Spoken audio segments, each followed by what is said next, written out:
Oh, damn. Oh boy, I feel like every time we're kicking off a stream, we got a new high. This is sick, huh? Cheers, everybody. Welcome, welcome. I mean, not a huge day, right? But as we all know, it's all about this trend staying intact and everything. And I believe it kissed the 52-week high today. If some people saw that, welcome everybody. Cheers, everybody. Cheers. Welcome. Friday night stream after a big week. This is party time. I feel like we're gonna have a party tonight, right? What do we got? Damn, blow that cigar. Let me blow it. Can I blow it without coffee? You know? Ooh, what we should do if it really takes off and we're, I mean, not even the short squeeze, but if it just takes off in a big way, we should light up some legit cigars.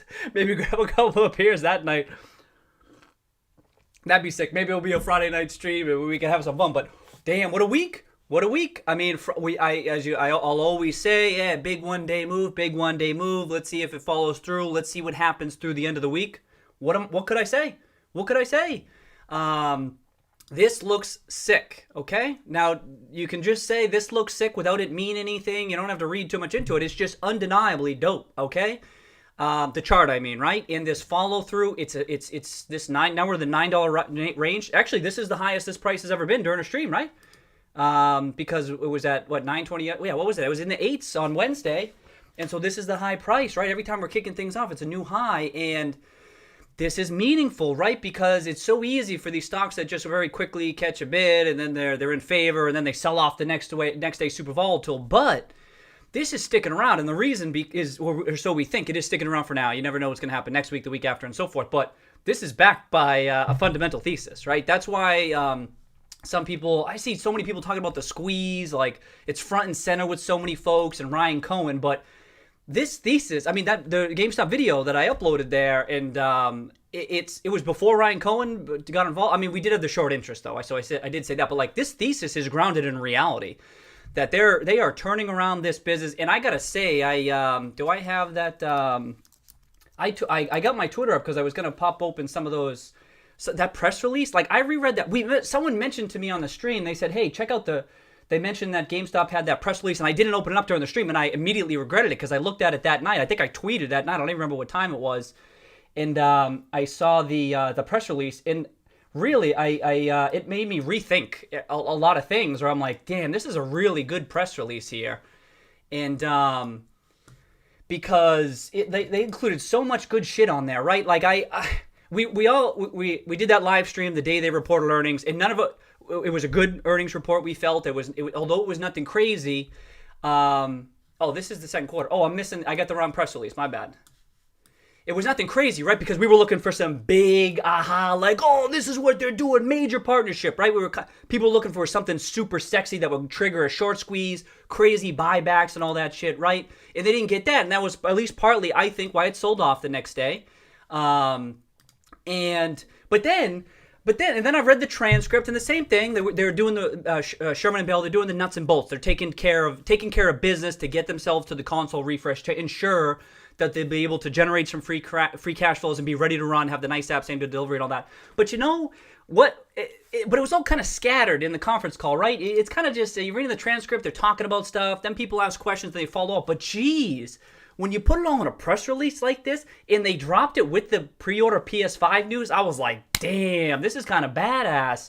I didn't know that it would, I mean, the price wasn't up that much today, but I was like, I scrolled through that, I was reading, and I'm like, you know what, we talk about them like taking care of the nuts and bolts, getting to the console refresh, getting to the new consoles. That's what I mean, console refresh, and then reinventing themselves. But this is part of the reinventing themselves, right? And I'm not sure I have totally appreciated that all that much. But like this is part of the reinvention. We talk about that Chewy model with Cohen and stuff. Who hasn't even spoken out about it, right? Just imagine if he starts talking about it, or and it looks like there were no filings tonight, right? It seems like it could. So I think some people are kind of betting on this. So who's going to hold through the weekend? Is it going to cause a short squeeze? Some going to file? What if no one does file? Then what happens? You know what I mean? But it's like beside the point. It matters. It's meaningful. But like, this transformation is kind of happening. Like with all this stuff that they're doing, this same day delivery, the app, that the different payment options they have, and they're talking about the Xbox All Access. I don't even remember what I said in that damn tweet. But what did I say? just to save me some trouble, I bought a flexible payment on trade. The trade-in programs, they made a point. I love that they made a point to mention that because we talk about that, right? Make a point. You're like the go-to place for these trade-ins. And then I started listing them all out. I'm like, damn, this is a lot of shit to drop in a single press release. And we knew it wasn't like it was unexpected. We talked about it on the stream.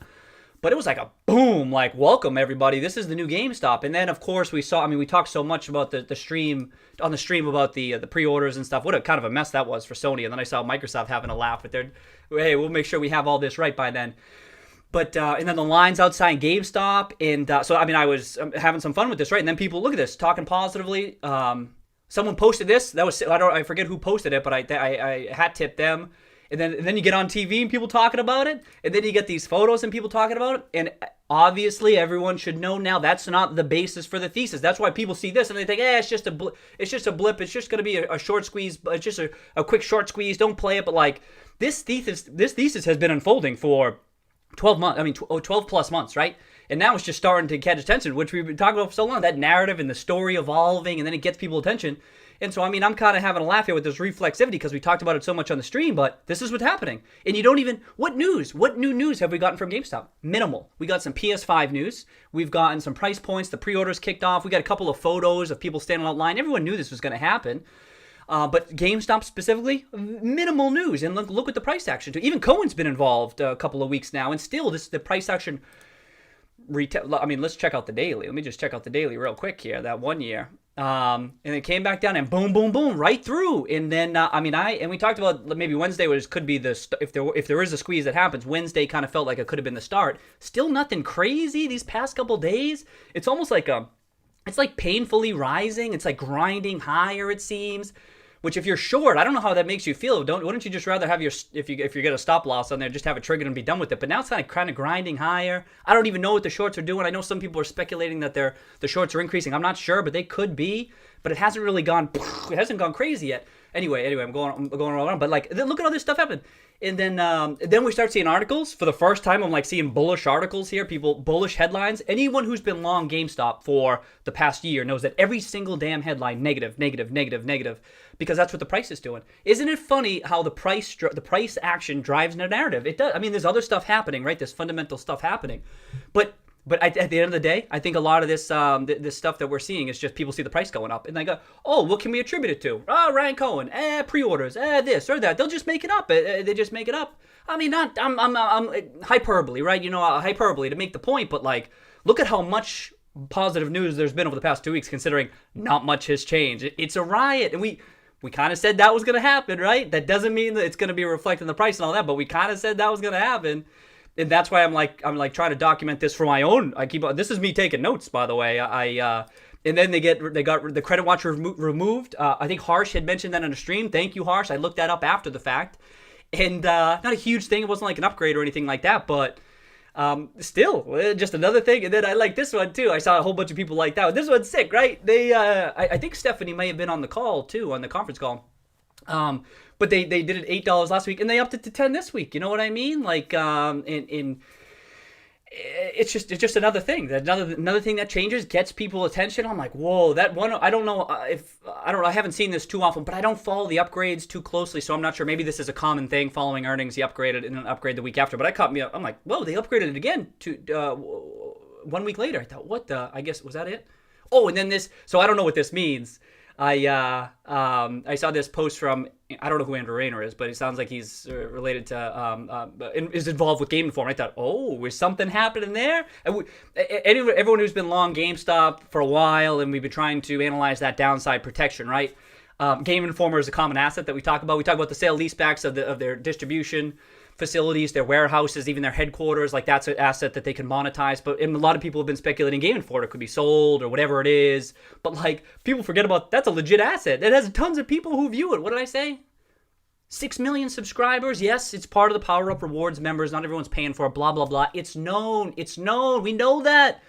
This is just an added downside protection that people have assigned a zero value to. You know what I mean? Like, terminal value 0, Game Informer 0, like everyone's just assigned it a 0, when in reality it's like, you can't envision this like someone else seeing this. Like, just as an example, take a Ryan Cohen. I don't care who you take, but someone can see, well, you have potentially 6 million eyeballs on this. You already have those customers with that. Like, Couldn't you figure out a way to monetize that with some ads or something? I think we talked about that on Wednesday too.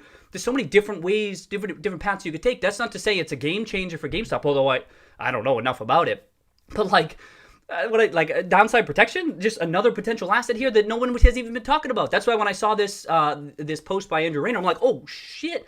Now we're even getting news on that front too, and it hasn't even, we haven't even talked about it. I mean, we've definitely discussed it during the stream, but it hasn't been a big part of the big part of the thesis. And now it's like, wait a second, if they do reinvent themselves and they start doing all these little things, holy shit, this is a little bit of a different opportunity where, this is what I mean. I kind of was, after I saw this press release on Wednesday, I'm like, damn, they're doing a lot of those. This is more than just nuts and bolts. This is like it's a little bit of a sexier business model where it's like, oh, this could be a fun experience for people as is right here, right? I mean, all these different things are going to be offering. It's like bringing GameStop into this, maybe into the millennium, right? Where they're doing a lot of stuff that many people would say that this is basic stuff for a retailer to have. But like, you see a lot of retailers out there that are having a lot of success out there, and GameStop hasn't been participating because they were kind of behind the times. Yes, the gaming aspect, but even as a retailer, they've been kind of behind the times. They haven't been doing a lot of the right things that they should have been doing, past management teams, blah, blah, blah. Everyone knows. But like now it kind of seems like they kind of get it.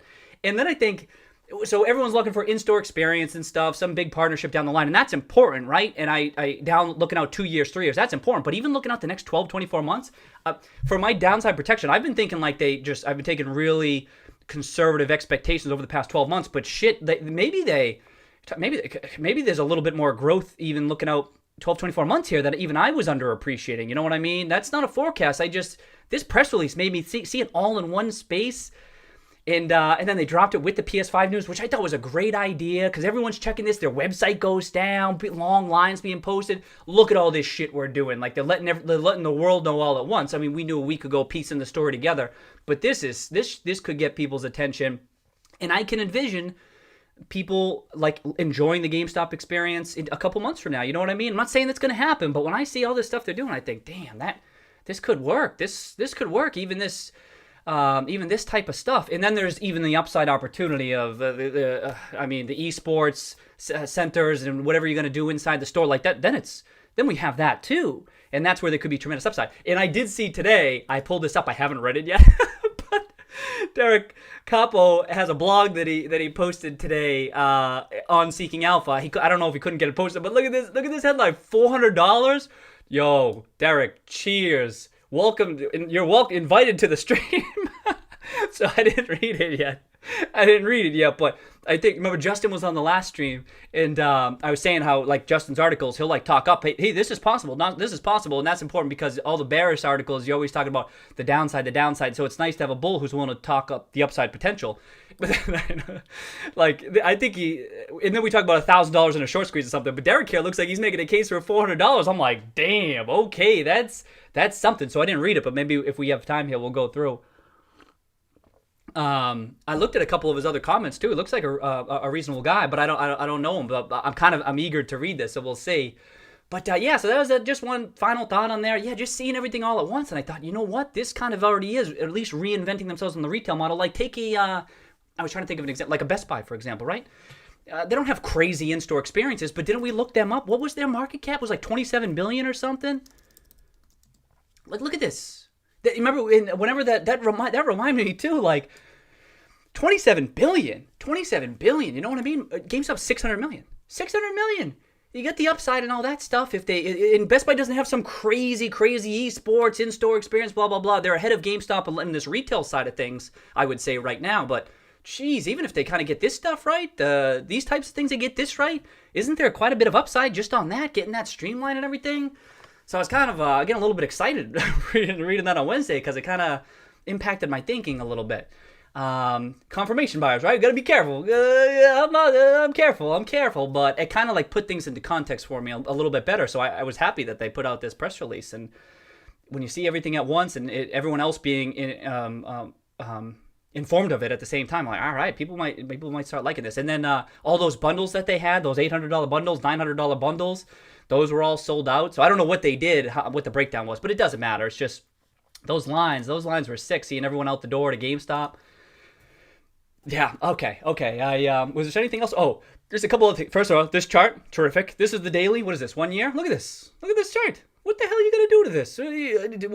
Can you find a bearish case in this? I don't know. More importantly, the weekly. That's what I've been looking at, the weekly. This is sick. This is sick. Fundamental thesis, but technically, are people going to be seeing it this weekend? Are people going to see it this weekend and see that it hit a 52-week high on Wednesday, hit another 52-week high on Thursday, and then it touched the 52-week high on Friday?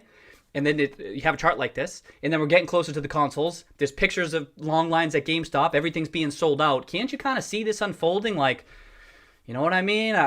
Sometimes it takes time for these narratives to change and for them to unfold. But like these weird things with GameStop, it could go boom, boom, boom, boom, boom, boom. Then they're pulling all their levers, so keep an eye out for it. And then the short interest is just potential fuel to the fire. And indeed, maybe it's fueling this a little bit but that helps the narrative. I think it helps the upward narrative is that people are like, whoa, it's at what? The short interest is what? I saw some people talking about it these past couple of days. We've all known for months. It doesn't, just because you have a high short interest doesn't mean something's going to happen. It doesn't mean anything's imminent. Actually, what was this today? I didn't see.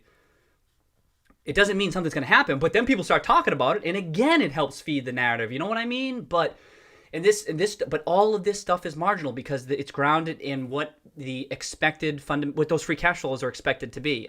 So it's just kind of funny to watch it unfold. And then, so I don't know, this weekend, we'll see. I saw some people joking, who's holding through the weekend? Who's holding through the weekend for this? I'll tell you who. The bulls who have been invested in this shit for a year, drinking their beer. I was like, oh, geez, another quarter release, it's down. It's like, we've been waiting for this. You know, I'm not gonna get bullied out of this because there's talks of short squeeze and all this stuff. Like, this is the fundamental thesis unfolding, and it just so happens to have a lot of attention because of the short interest in Burry and Cohen. But it's part of the thesis. What are we gonna say? So this chart, I know we were saying this chart looks super bullish 2 weeks ago, and then we were saying last week, let's got to keep an eye on this. Let's see if it retests. Let's see what it does from here, and then it just took out the highs. The only way this could get more bullish is if it goes up again next time. Obvious, right? Obvious that's how it could get more bullish. But like, this is crazy bullish, I think. And then, hey Jordan, let's do some crazy lines here. Can I do a box? Let's do a rectangle here. So it's out of this box, whatever the heck this box means. I don't know what that means, right? It's kind of out. We're out of there, right? I have that graph somewhere. But like now, I think we're going up. I don't really want this. So how do I get rid of that? I just kind of wanted this line. I think this next box is right here, right? Like, I think we're heading up to like this area right here. Look at this, really scientific. I just put together a bunch, just toss it up there right now. Marginal analysis. But if you're going to make a prediction, what else are you going to go off of except for the chart? And like, doesn't it kind of look like we're heading for that 10 to 12 range? I know some folks are looking for something even potentially higher, but at least technically, I'm kind of looking at this range right here.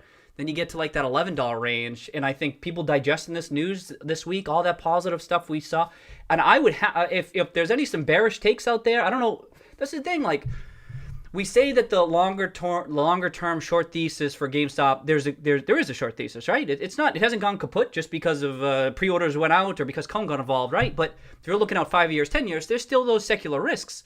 Those are relevant, but 100% short, 120% short interest, whatever it is, and then all these other factors that you're seeing, you would think that you'd be really, really nervous if you're short. And on the flip side, the people see in this chart and seeing where it's heading and everything like that looks super, super bullish. And then you get in these juxtaposed. That's where I'm thinking, damn it, this could happen quickly. And people want to just say short squeeze, but that's besides the point. It's besides the point. There's so many folks who have been involved because of what these free cash flows could be. And I think people are really underestimating. I think, based on what I've read, I think they're underestimating how much GameStop could generate in free cash flow Q4, Q1, Q2 of next year based on these new updates. Like, I think this could be quite a bit higher than people are appreciating. Remember, everyone's focused on that price point. Right? Look at this market cap, 600 million market cap. This is. They had almost 800 million in cash, roughly 700 to 8 million, roughly. And then I think, and then I see the short interest, and let me just check it one more time. I know it's not up. It can't be updated, right? Is it 118? Because it's updated every 2 weeks, right? What's the date? Yeah, 118. Then what else can you say? It's that. I don't have the robot shirt today, but that's what I think. I think, robots? What are you gonna do? No, I'm just having a laugh. I don't know. So what I was getting at was the short thesis it is grounded in reality, but this level of short interest, this 100% shit, this 120% shit, come on. It's insane. It's insane. That's not to say that the long GameStop thesis is definitely right and it's definitely going to work out. That's not to say that. But this position, sorry, you can't see. You can't even. I'm highlighting this right here. Sorry, you couldn't see that. That 118%, that's insane. I don't understand how you sleep at night. I don't get it. And I get it's probably institutions who are hedging a bit, and maybe it's even the folks who own the bonds and all that. Like, there's that going on. But even still, given what that upside risk, maybe then the positions are hedged and all this. I get all that. But even still, the position makes no sense to me. I don't get it. 20, 30, 40%, fine. Then people would probably dial down the short squeeze talk too. But this, as is, with what's unfolding, it's indefensible. It's indefensible. So let's see what happens. That's not to say the GameStop long thesis is definitely going to work out. I can't reiterate that enough. But like I've been saying, I'm more confident that this is a bad trade. I'm more confident that this is a bad trade than I am that GameStop going long GameStop is a good trade. And I'm long. I'm long GameStop. So I don't understand. That's why we keep joking. Who is it? Are there humans on the other side of this? Are there human? We know of a couple because someone had that. We appreciate the people who post their bearish thesis. What was it on Seeking Alpha? He had said that he was short, and I'm like, geez, all right, there's one person, but everyone else, I'm like, what the hell? But not too many people are vocal, which kind of speaks. It could be more institutions and stuff. This is above me. This isn't my expertise. My expertise is kind of the fundamental thesis itself, but I don't even know how to analyze this. I just think all else equal, this is, I think, semi-bullish because this whole GameStop's going to zero this year or this 12 months is ridiculous. It's bad analysis. We talk about it's bad analysis. I look at a lot of comments. Welcome everybody. Welcome. I hope maybe tonight there's some bear. Oh, is Michael Berry here? Hey, hello Michael Berry. Hello Michael Berry. We think he may have been in there, a silent viewer on Wednesday. We weren't sure, but we were speculating. So that's if there's any bears out there who kind of like I don't know. It seems to me unraveling this level, and so I'm really curious about what that updated short interest is going to be. When is it? We should get it soon. Don't we get it soon? It's what is it? September 18th. Won't we get it in like a couple days or a week or so? We'll get it like next week or something maybe. I don't know. So we got to see what that is. Anyway. Forget the short squeeze stuff. This is the fundamental thesis that's unfolding, I think. And I think the short squeeze is catching all the headlines, which, again, can help things. But, like, I just think you see this stuff that they're doing, our forecasts for free cash flow and stuff, and I just think this is solid. And then this chart is looking as bullish as it's ever looked. Every time I'm like, this chart looks even more bullish. So, and then the RSI, it's not quite as crazy overbought. That's one thing that this could look better. If this were like a little bit, but you get one more big week, then we're going to get more meaningfully into that overbought range. But this is a little bit bullish in that it's not crazy overbought on the weekly yet. You know what I mean? So that's got to be a little bit painful for the people who think, GameStop's just going to sell right up and come right back down. But like, this could get even more crazy overbought. On the daily, it was pretty crazy overbought. That point's fair. They got pretty overbought and then come down. Never even got below 50 on the daily RSI, which I thought was kind of interesting, right? That's bullish because if you're in a bullish uptrend, it's bullish. You come back down and then you bounce right back up. It supports the bullish case. If you come all the way back down and GameStop got oversold again after that earnings release, like that's why we just got to watch. There's nothing to do except just watch the price action. Then we're like, all right, maybe we got to reassess. I think we said that on the stream. Let's reassess. If we dip below 6, if we dip below 5, then we're back in that box and we got to reassess shit. It didn't happen. It bounced right back up and took out the highs. What? I don't know what to say except today, this Friday, is as bullish as this thesis has been. I don't see the argument. I don't see the short argument. Even the argument. Everyone's handling this position differently. For some folks, maybe it was just a quick day trade. I get that. But if you're a long value investor, the case for selling out or something like that, I don't think is particularly weak. That's not a recommendation, right? This stream is educational, yada yada yada. Y'all know that. But like, it's almost like it's just enjoy the ride. And if it can happen quickly, that's great. If you're a value investor, sometimes it happens quickly. So if you just got involved, congratulations. The rest of us have been holding down this fort. We've been holding down the fort for 12 months. That's what I mean. So let's say this chart does go to, let's say the stock price goes to like $15, like in 2 weeks, right?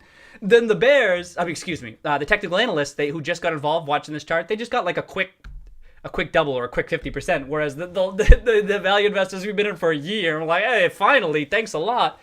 Although if you timed it right, you may have got like a triple or a quadruple out of that, which if you're a deep value investor, that's kind of what you're looking for. This is why this asymmetric upside is sick. And in the short interest, if something happens there, it's just a cherry on top. It's just a cherry on top. but it's good because it can accelerate the unfolding of the bull thesis. Okay. Anything else that I was just gonna cover? What time is it? 7:30. Holy Toledo! Oh wow, that was a long spiel. My apologies. Wow, just lots to talk about, huh? Big week. Welcome everybody. Welcome. Sick. Okay. Did I lose some things there? I thought I see. Okay. Johan Pyre. Good evening, everyone. How much profit would GameStop make per console sold? I don't know, Johan. Welcome. Well, cheers. Welcome. I think you knew. I don't know. That benefit of being a deep value investor, huh? I don't know. I don't really care. No, I mean, it matters. It's meaningful. It's important. But the type of analysis I do, it's not that granular. I don't even know what their exact profit is. They have lower margins on the consoles, right? And then higher margins on the physical discs and the used discs, of course. I don't know the precise numbers off the top of my head, but you can look at the aggregate figures. And historically, in the last cycle, those early years, it was like 5-6%, about 5% free cash flow margin on the whole. But I don't know the precise breakdown. Hugo, don't know because it depends on the price for quantity that Sony, Microsoft, and Oculus gave them the consoles. Yep. Henry, welcome. Oh, what's up, Hugo, by the way? What's up, Hugo? Welcome, Henry. Good evening, everybody. Was a great week for GME. Looking forward to next week. Xbox pre-order is set for next week. Oh, so this is good. Thank you for bringing that up, Henry. So I think part of the fuel this week, if I don't know, lack of a better word, I don't know, fuel, the accelerant, or why GameStop went up a little bit, the PS5 event, right? And Stephen Hussey had mentioned, is like, wait for those pre-orders. Wait till the pre-orders really take off, because we all knew it was coming. But like maybe it gets front of mind for people. And so anyway, we had that the PS5 announcement on Wednesday, and then things started heating up, right? But we still get the Xbox One next week. Everyone knows it's coming, and we know it's like it should be priced in, right? Like it's known it should be priced in, but geez. But what might not be fully priced in is the psychology around it. You know what I mean? Maybe it actually takes it coming out and it being in the news, and families talking about it, because maybe folks at church just trying to get their hands on a console, and everyone's like, oh, it's sold out, and then they think, oh, that's probably bullish for the retailers, and then so I don't know. So yeah, we get that next week if we want to call that a catalyst. But let's see what happens. Let's just watch what happens next week. I'm very curious to see, like Tuesday and Wednesday. Hugo, have you seen how many people is talking about buying GameStop? I just saw someone writing, forget about Apple or Amazon, GME is the moneymaker of 2020. Haha, whoa. Yeah, where was that?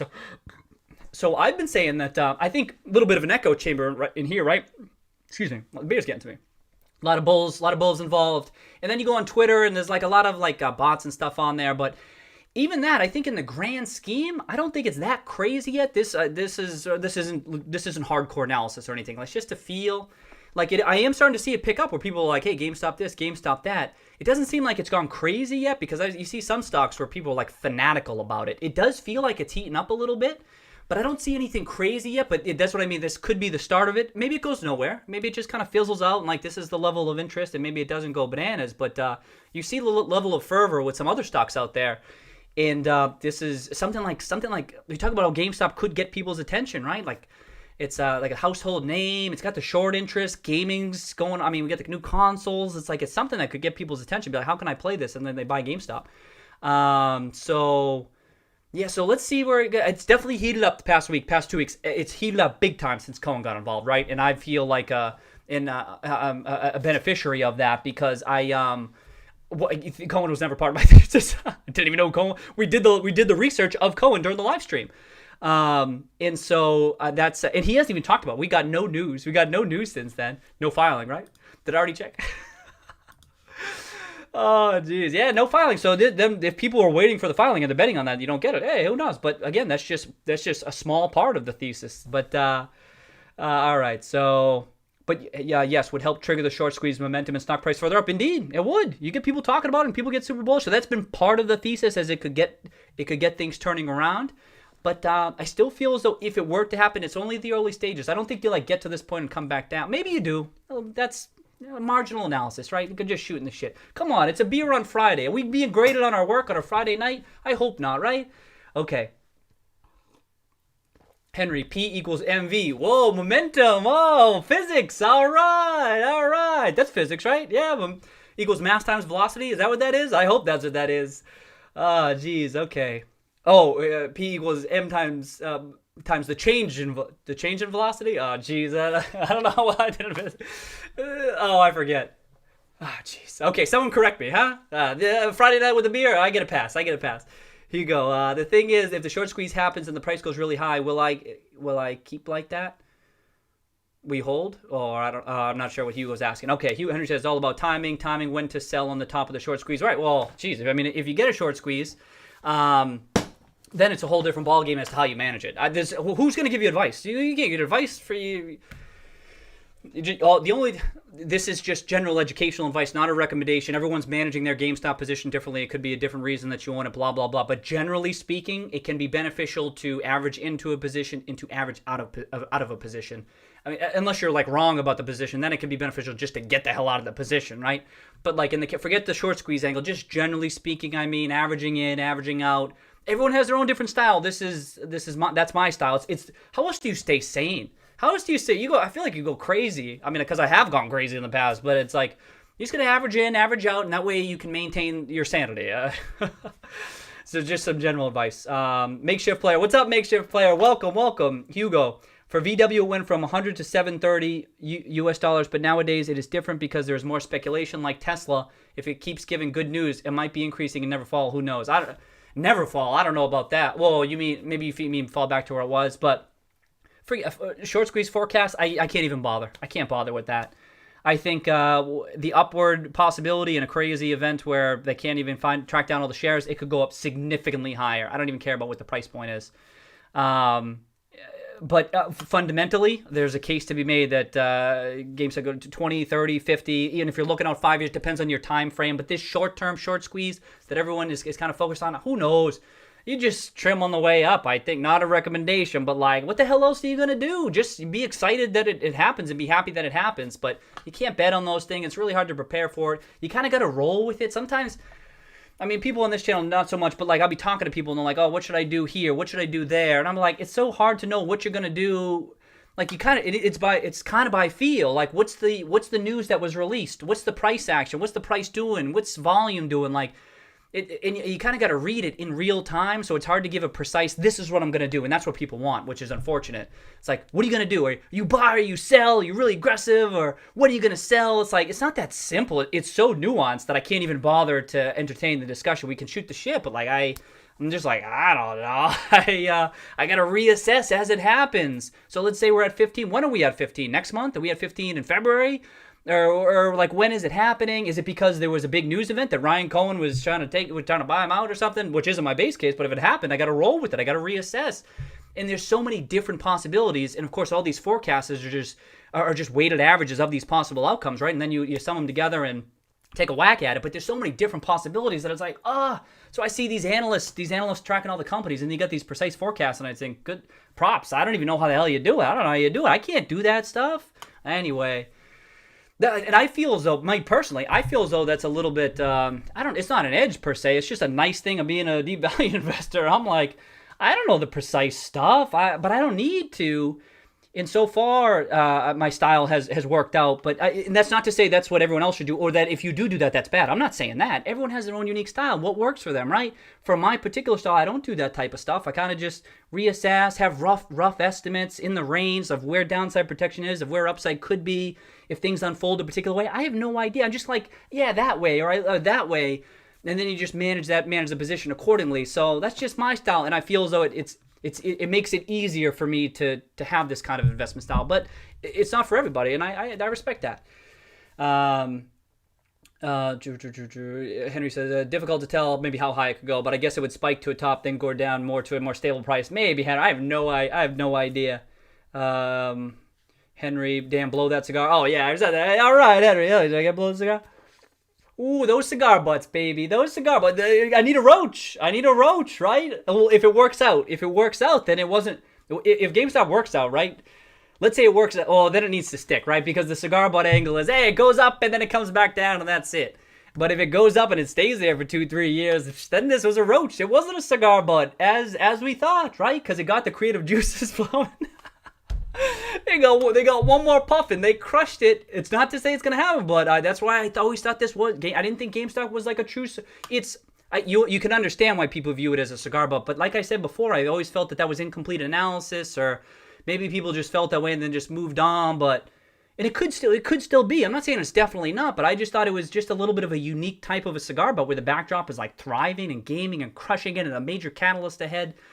So I was having some fun in that GameStop video of it's not a cigar, but it's a roach. But like I was trying to think of like just trying to have some fun, but it's like I really felt that way. It's like they could reinvent themselves, and then so I don't know. All right, I'm going off. Steve Sung, cheers. Welcome, Steve. Daily O'Brien, welcome, Daily. Yes, that intro music over the pre-show. This is not investment advice. Credits is fire. Oh, thank you, Daily. Thank you. I'm glad you like that song. So I meant to add another song. I just ran out. I ran out of time, but I was gonna try. I figure, I don't know. You're supposed to watch the credits, right? But I know not everyone does. But like, let's toss some. I could toss some new music in there, right? Just as a way to try to mix things up. I don't know what the hell I'm doing, but I'm like, yeah, let's toss a new song in there and mix things up. So I'm glad you like that song because I like that song too. I'm like, yeah, let's see how it goes. It's one of those. I always love those royalty-free songs. Anyone has any good like those royalty-free songs on YouTube and stuff? Oh, if you like the song, it's in the description of this video. I tossed it in there. But, yeah, I had a different one on Wednesday. I'll keep adding some new ones. I just find them, I toss them in there just to mix shit up, huh? It's like just a little bit different. I'm glad you like that, because I like that too. Happy Friday, Daily. Happy Friday. Stephen Hussey, Roaring Kitty chomping that cigar. Happy Friday, Stephen. Welcome. I was mentioning you, Stephen, because I had remembered you mentioning the whole pre-orders and stuff, and we had said, let's keep an eye on this. Let's keep an eye on these pre-orders. Let's see what happens. And I do think that contributed to this week's move. I mean, I just think, and then on those tweets that I sent out, and then a lot of people talking about it, and it's not just the price action itself, it was more people talking about it because it becomes front of mind. And like I've been saying, it took a little bit longer than I was expecting for this to happen, even to get to the $9. Remember, we were below $5 in July, and I'm like, what the hell? What? And I remember, and then it was August, then it was September. I think when did Cohen file? August 31st. He filed on the 31st. But I remember thinking, damn, this is taking way longer than I expected, and I did feel as though I was wrong about the timing, but as in it was just taking so much. It was taking longer than I expected, but geez. And then Steven had mentioned, yeah, keep an eye out for the pre-orders, and it does feel. That's what I said. Let's see what happens next week too. Even though it should be priced in and it's known and blah blah blah. Sometimes that shit don't matter. That like the efficient market hypothesis and all this. I don't know if people on this stream buy into that, but I don't know. I think I've seen enough. I don't think if you're a practitioner how you could buy into that. It's not that it's totally ridiculous, right? You get the gist of it, but at times. There's some items that are it's all publicly known and everything, and then it'll just get priced in at some unexpected time because blah blah blah because of something like the pre-orders trigger, even though everyone knows it's coming. Blah blah blah. I'm going off on a tangent there. Okay, Isaac Proudfoot, welcome Isaac, welcome. I got 180 shares in this beast. Okay, makeshift player. Who is posting stock twits right now? Oh, you're posting on stock twits. We definitely had some people on StockTwits posted on here. Well, if anyone from StockTwits here, welcome. Okay, Henry, Rowan Kitty. Besides GME, what do you think about Bed Bath & Beyond and JMIA? Something worth checking out. So I was long Bed Bath & Beyond. I had gotten a double out of it, and then I like it. And what happened was I didn't get back into it when. In March and April because I forgot. Is this been bad? Because so much was moving, so much was happening. Like I got into a ton of positions, and so I got in right around here, and I got lucky. This time I got lucky on the time and got like the double. I'm like, yeah, that's good enough. And then as everything was unfolded, I don't think it's in the portfolio. Let me check. Now you just got my curiosity. I just want to see. I don't think it is. Did I ever? Maybe I bought back in late. Damn, I didn't even buy back in late. No, it's over there. That's in my...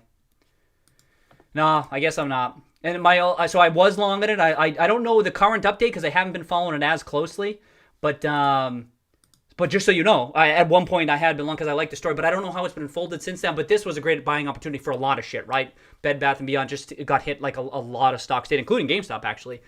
I don't know about this price point, though. I will say off the top, like, it looked good in here, but even when I pulled back to this range, it was in, like, set 7 range still maybe, but I had so many damn positions. That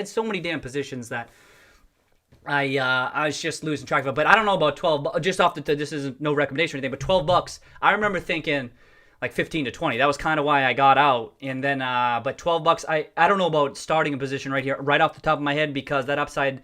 seems like it could be limited. That said, I do remember it was a deep value play, and with those deep value plays, they could go up quite a bit if it really turns it around, but then you had the pandemic and stuff, and that's going to make a tough environment for some of these retailers, so I don't know about it at this price point, but that's just my quick take off the top of my head from memory and stuff.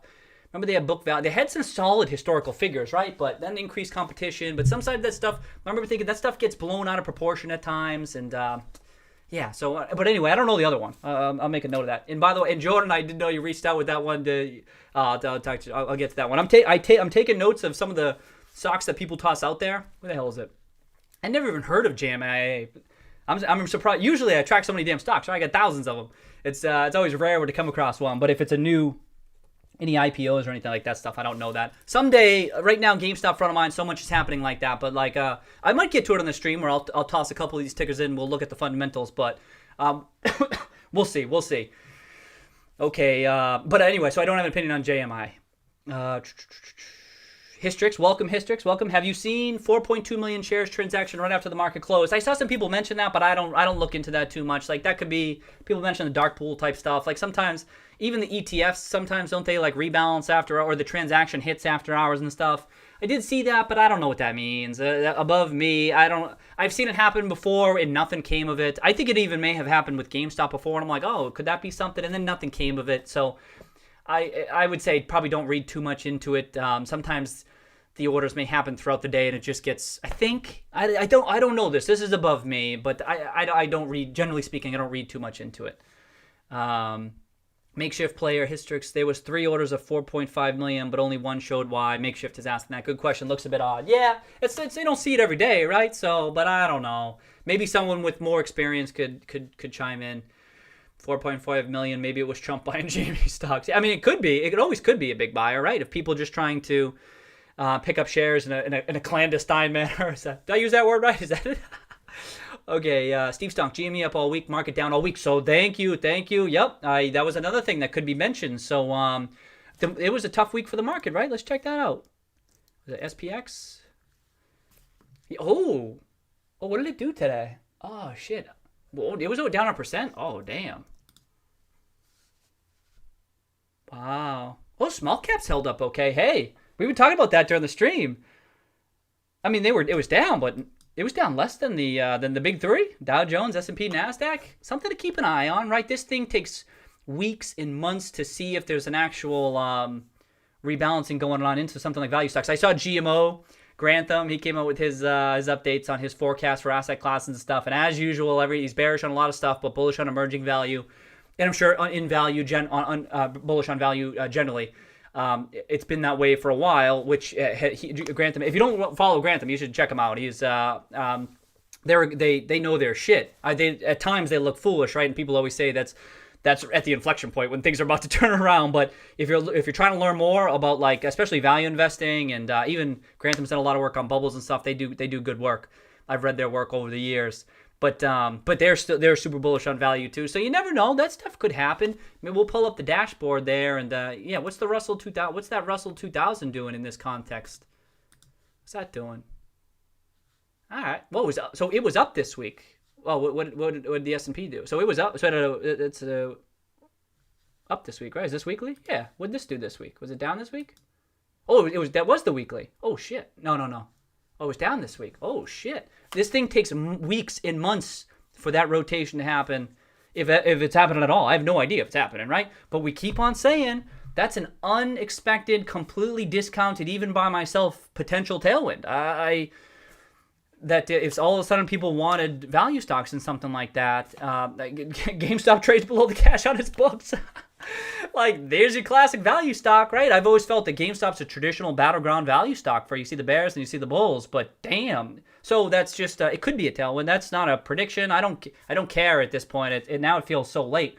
But shit, that could happen quickly. It could happen. And I thought the market selling off during when COVID was really heating up, that was an opportunity for people to kind of rotate out of tech and into value. And what happened was tech bounced back strong. Value did well too. In fact, I liked a. Do I get it up here? There was a graphic. Oh yeah, here, look at this. Speak of the devil. Value. Speak of the devil. Look at this. Return since July 13th close. Russell 2000 value. Woo woo. So like with GameStop, right? This is a show. It's just a couple of months. It's not a big deal. but it gets your attention because you're not used to this. It's been years. It's been years since you've had shit like this. And like I've mentioned in my other videos too, I've been trying to diversify my approach. I don't like being as heavily focused on value. I mean, I'm a value investor, so that's the Roaring Kitty portfolio. Make no mistake about it. But like when I was trying to diversify, I wish I had picked up more growthier type stocks. But in general, the Roaring Kitty portfolio definitely skews much more value. So if you see value doing well, then my style is probably doing well as well. I thought this is funny. And so, yeah, so the market was kind of down, and then value was up. And then, I mean, GME was up too, but value generally, I think we did, well, Russell 2000, which again is kind of a proxy for value. We can come up with the value one if we want. Is there a value one on there? There is, right? Oh, there you go. Oh, I have the chart for Russell 2. What's it doing? Look at that. I got Russell 2000 value in there. Sick. All right, so it was down a bit, but nothing super bearish. Let me just look at SPY. All right, so I mean, there's nothing crazy. But it's something to keep an eye on. An unexpected tailwind, I'm telling you. But now we're like running low on time. But even still, that's not running low on time. See, that's not. I shouldn't be phrasing it like that because I meant like I getting closer to the new consoles, right? You got years for this. This is the thing. So if you're invested in GameStop and you're a long-term investor, right?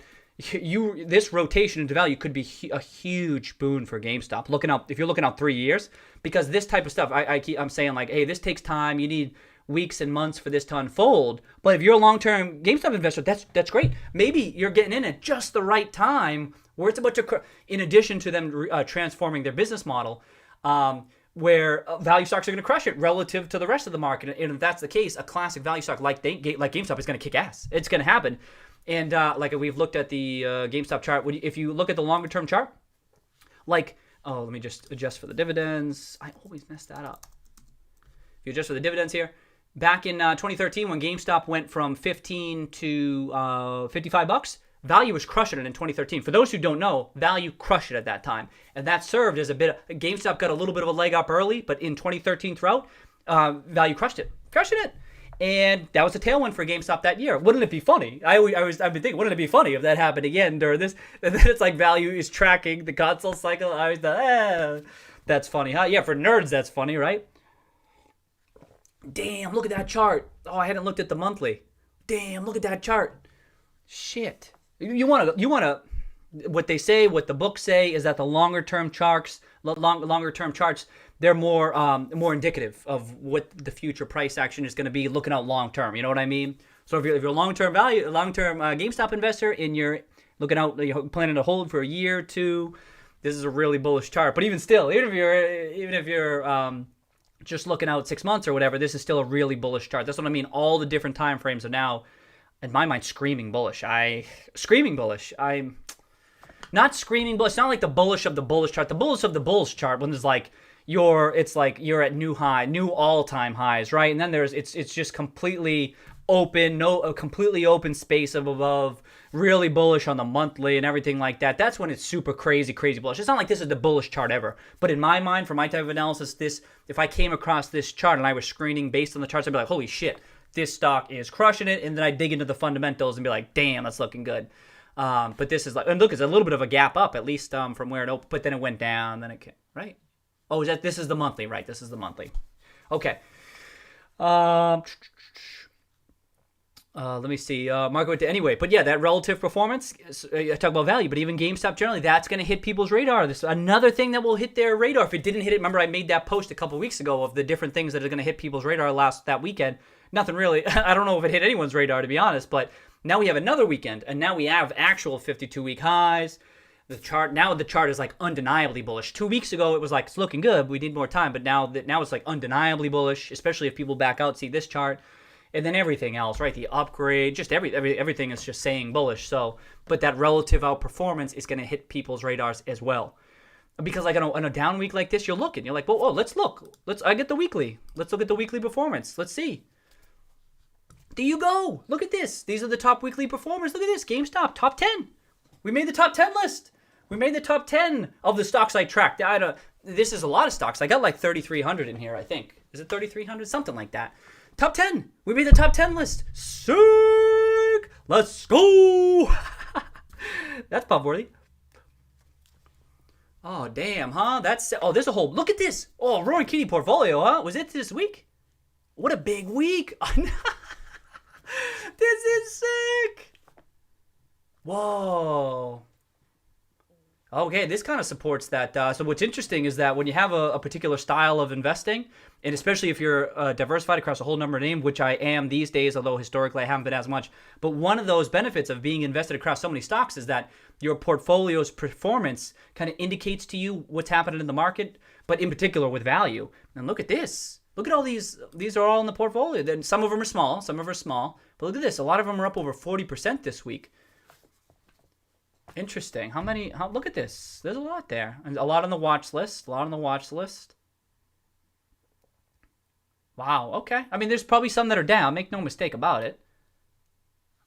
Let's see. Let me just see. Not many. Whoa, not many. None. Damn. Yo, okay. That supports that whole value rate. Damn. I didn't appreciate that. See? Look at this. Look at us doing analysis on a Friday night with beers, huh? With beers, cheers. Oh, shit. That's sick. Okay. Yeah, I sent a photo. Makeshift player. Yeah, I sent a photo with the order book to Roaring Kitty on Instagram, but I don't know if he uses it. Wait, to Roaring Kitty? Oh, am I on Instagram? Am I on there? Oh, shit. Dude, is there one? I forgot about that.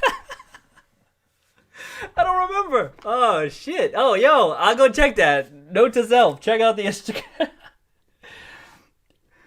Oh, that's right. Makeshift player. All right, I'll check it out tonight. Oh, that's funny. Hystrix. What'd you say? Oh, you said the photo of the order book. Okay, I'll check out that. I don't know what that. I'll check out the order book. I don't really know what that means. So I appreciate you sending it to me too. I always even marginal stuff like that. I like to take a peek at it because I'm kind of ignorant. I'm an ignoramus right now that I might not know about it. Doesn't mean I couldn't someday know more about it. But the only way I get there is by like get my feet wet, testing it out, being like, is there something here?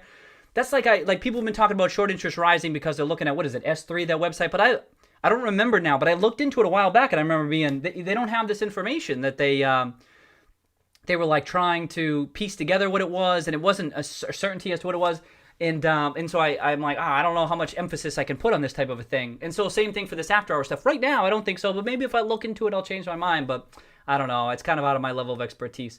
Hystrix, maybe Ryan bought some more? Maybe. Who knows?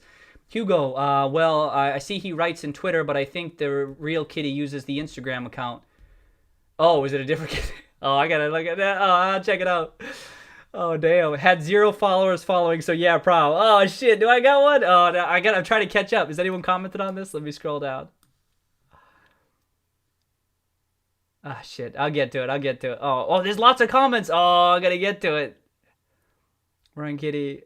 Ah, shit, I'll get to it. It's fine, Kitty. It's fine. Oh, a makeshift player. It's fine, Kitty. The order book is just the level 2 table showing 4.5 million order. Okay, all right. Anyway, thank you for sending it to me. I appreciate that. All right, let me try to get... Oh, damn, mad people. Yo, welcome, everybody. This is sick. Cheers. This is dope. What time is it? 7:50. Oh, it's not even 8 yet. Oh, we'll get to this. Trey Daniel. Welcome, Trey. Welcome. PS5 pre-order sold out everywhere. There you go. Is that confirmed? Did they have any the next day? I didn't dig into it too deep, but wow, sold out. There you go, huh? And I mean, they'll have more, but that's bullish. It's bullish for gaming because people are like, oh, then they really want them. Sometimes, I mean, they do that partially on purpose, right, to try to get people excited about it and stuff. Steven, crazy, just the increased sentiment and buzz towards this GME as a company in just the past week shows you what a few catalysts can do. There you go, Steven. Cheers. Welcome, right? I mean, welcome. Oh, yeah, you commented, but like, yeah, I mean, a couple of things, even though nothing's really changed, right, Steven? And it's like the same old stuff, but yeah, a couple of what we would call soft catalysts, a couple of soft catalysts kind of get things moving, get things flowing, and then there you go. This is the thing. It's like when you're a fundamentals-focused value investor, the thesis is the thesis. We are who we thought we were. Is that the quote? I forget that quote for that meme. They were who we thought they were. That's it. The thesis was what we thought it was. But then you just need to wait. Then you need to wait it out. You need sentiment to turn. You need it to be front of mind for whatever reason. It needs many times it can take a while for that to happen. But that's what's been kind of exciting about the GameStop play is because I don't know of any other, especially retailer, with this size of a potentially of a potential sentiment changing catalyst. You know what I mean? I can't even. I think I asked that during one of the streams. If anyone has anything that is there any precedence for this? For like a retailer with this size of a catalyst that could change sentiment. I mean, even free cash flows, right? There's going to be a huge year-over-year gain. There's lots of companies that might be in that situation, but specifically with just something that can very quickly change people's minds.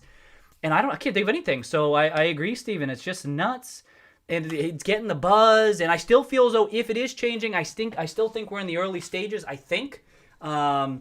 We'll see though. We'll see. I don't know. Trade. Not sure if GME isn't allocated more stock, but some stock is coming and going at other retailers. GME needs to stay on top of it. Absolutely, Trey. I do think that they're going to have a strong allocation of consoles. Again, they're dedicated to gaming. And I think even in this article, didn't he say something like he had a phrase? Yeah, he said gaming studios and console companies have a love-hate relationship with GameStop. I didn't read the whole thing. I scrolled and I saw a couple of the bolded headlines. And it's like GameStop adds value to some of these to the vendors and to the suppliers. So I think that they're going to do quite well with what's allocated to them. And also they have a very high attach rate with a lot of their accessories and stuff. So that's good for GameStop. Steve, it's funny how most retail traders are scratching their heads about GME's price movement. There really is a massive information disconnect between what GME actually is and what it's perceived to be. That's value investing, baby. That's value investing. This is always it's almost like it feels like an asymmetric, like there's an asymmetry with regard to the information out there, but that's like value investing because it's like you're looking at it. This is what I mean. And I know some folks, we joke that like you feel like you're taking crazy pills. You're like, I'm seeing what I'm seeing. I see the value. I see the value here. And then you go look at what the price action's doing. Like this was me with GameStop all damn year, not the whole year. It's not like it's been that easy. But I mean, like the fundamental events what I filmed, I'm like, all right, that's good news. That's good news. That's good news. Nothing crazy along the way. There's been no real crazy news, but I think that's good news. And then GameStop goes below 4 in July. I'm like, I'm like, what? I mean, I'm not really upset because I was adding. I'm like, this doesn't make any sense. But like, so you think like the people on the other side of the trade is that there's a disconnect that you know something they don't, and that's often how value investing works. It's more so you were willing to accept the risk much earlier than other folks were, and you're willing to sit on it. You're willing to sit on it for a couple months or even a year or two sometimes, and just wait. You're like, I don't care. I don't care about the intraday. I don't care about the daily volatility, the weekly volatility, about all the bearish headlines out there. You say, I don't care. I care about how this company is going to perform each quarter, each year. I care about how they're going to perform once the consoles roll out. That's what matters to me. And that again, for my particular style, that's a huge edge because you'll go crazy.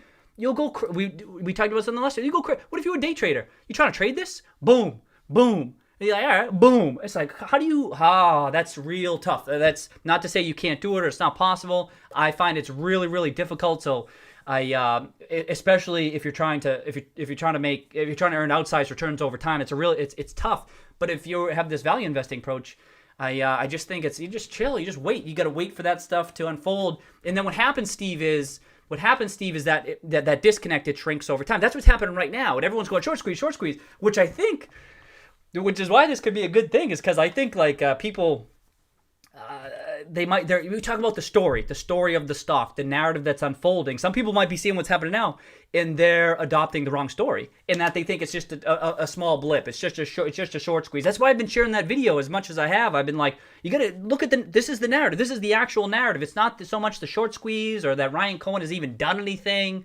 It's what's happening with the business model and what they're doing at the top. And then what happens is people come around to it. Like they go, all right, we're closer to the consoles. Oh, Michael Burry's involved. He's been involved for a year. You know what I mean? Like so much of this stuff has been known, but people come around, and then that disconnect shrinks. It comes, and then they meet, and then that's roughly where fair value is, right? Now I'm oversimplifying it, but I agree, Steve. All you would say is it's funny how that happens. Well, and Steve specified retail investors, but I would even say institutions too. That there's not so much an informational disconnect, but it's almost like it's like a sentiment disconnect, really, or sometimes institutions can't get involved because right now, I mean, remember GameStop was even on credit watch, so could even institutions even buy the damn stock?